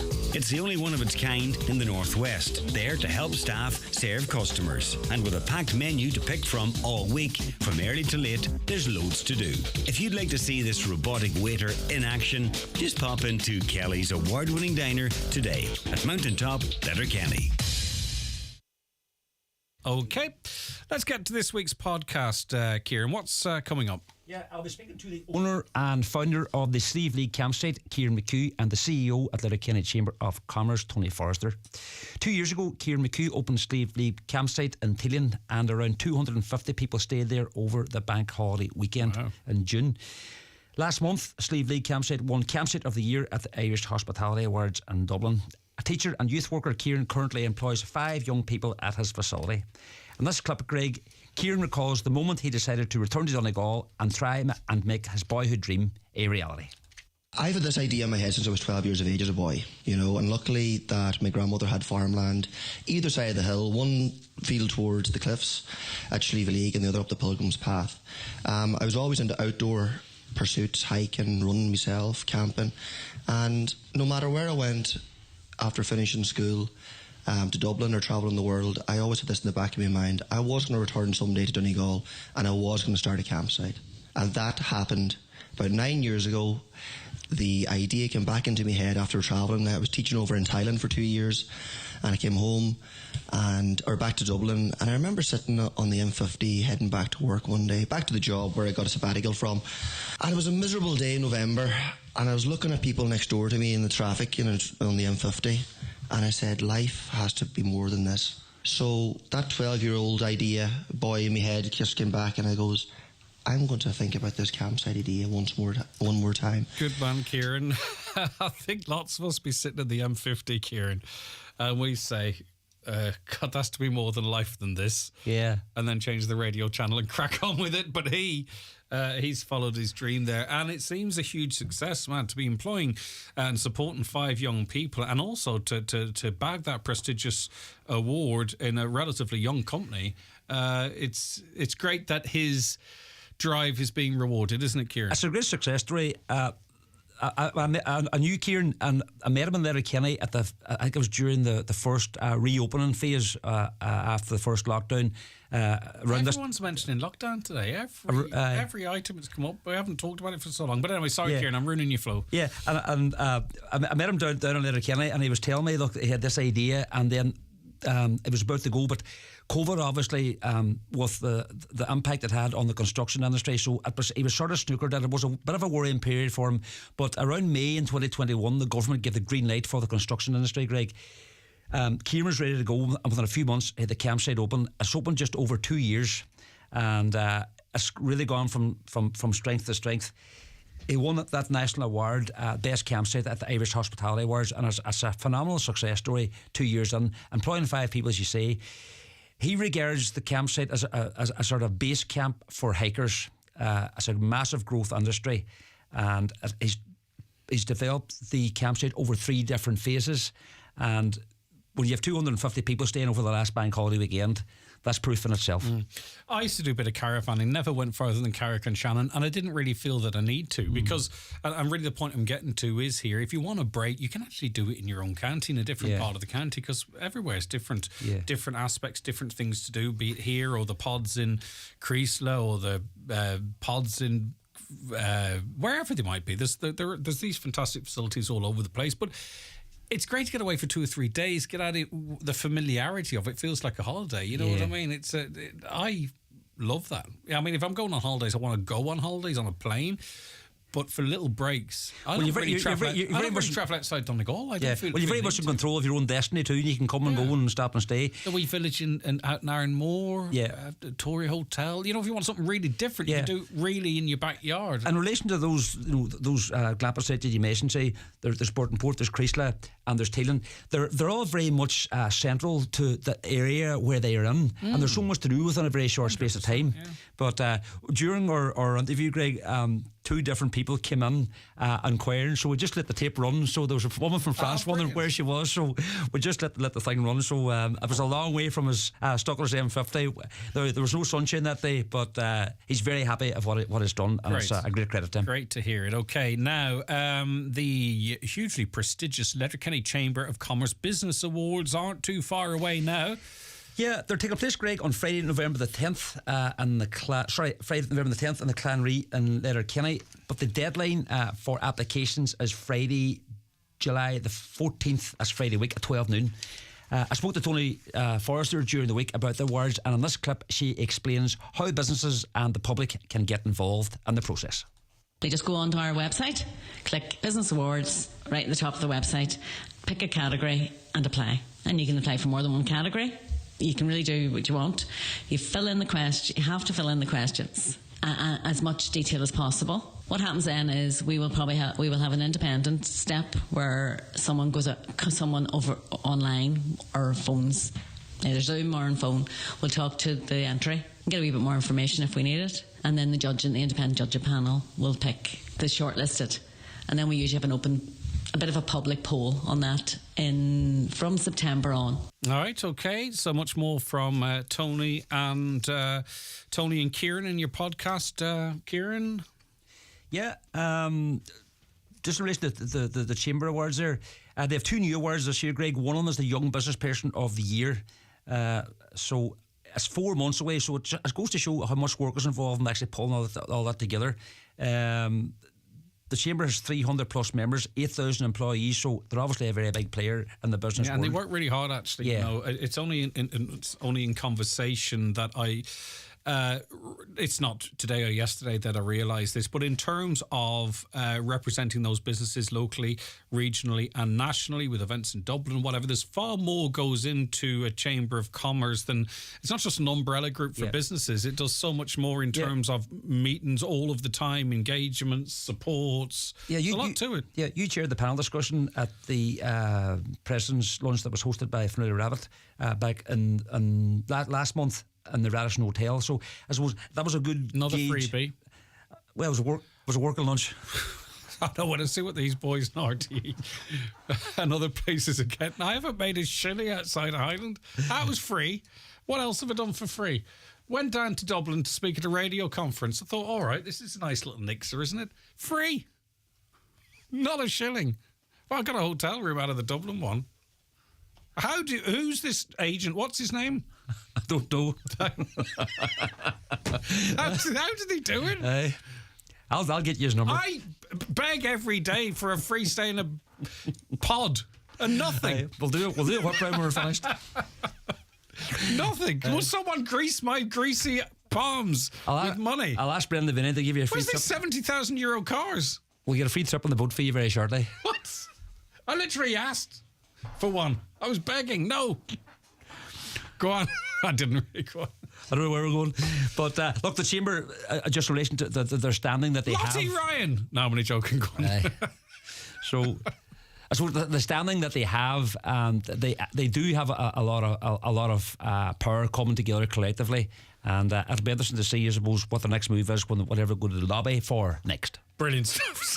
Don't know where you're going. I don't know how you kept going through that. Anyway, I'm only joking. Okay. Full interviews 3 years of practice. Full interviews with Kieran and Tony are available to download right now or stream on our website highlandradio.com or on Spotify or iTunes. And for those who like to listen to it on the radio at a lovely scheduled time, when is that, Kieran? Yeah, after the 6 o'clock news, Greg, on Sunday evening. And if anyone wants to get in contact with you, what's the best way to do so? Yeah, just drop me an email, please. businessmatters@highlandradio.com. All right. Anything nice planned for the weekend? Doing any running or anything? I'll do a wee bit of running, go and watch a bit of football. Who are you going to go watch playing? I've got 30 seconds to St Eunan's and Niamh Connell are playing in the league. I think I'm not sure if it's Saturday or Sunday in O'Donnell Park, so we'll go and watch that. All right, good stuff, Kieran. Enjoy that. Thanks, Greg. I think it was really nice of them to name that ground after you as well. You're welcome. Really, really nice of them. Okay, I'm Kieran O'Donnell there, Business Matters podcast, available for you right now. And Kieran will be back with us, all being well, after 11 next Wednesday. Okay, that's where we have to leave it on the show today. Thank you to all of you who listened, watched, took part in the show. It's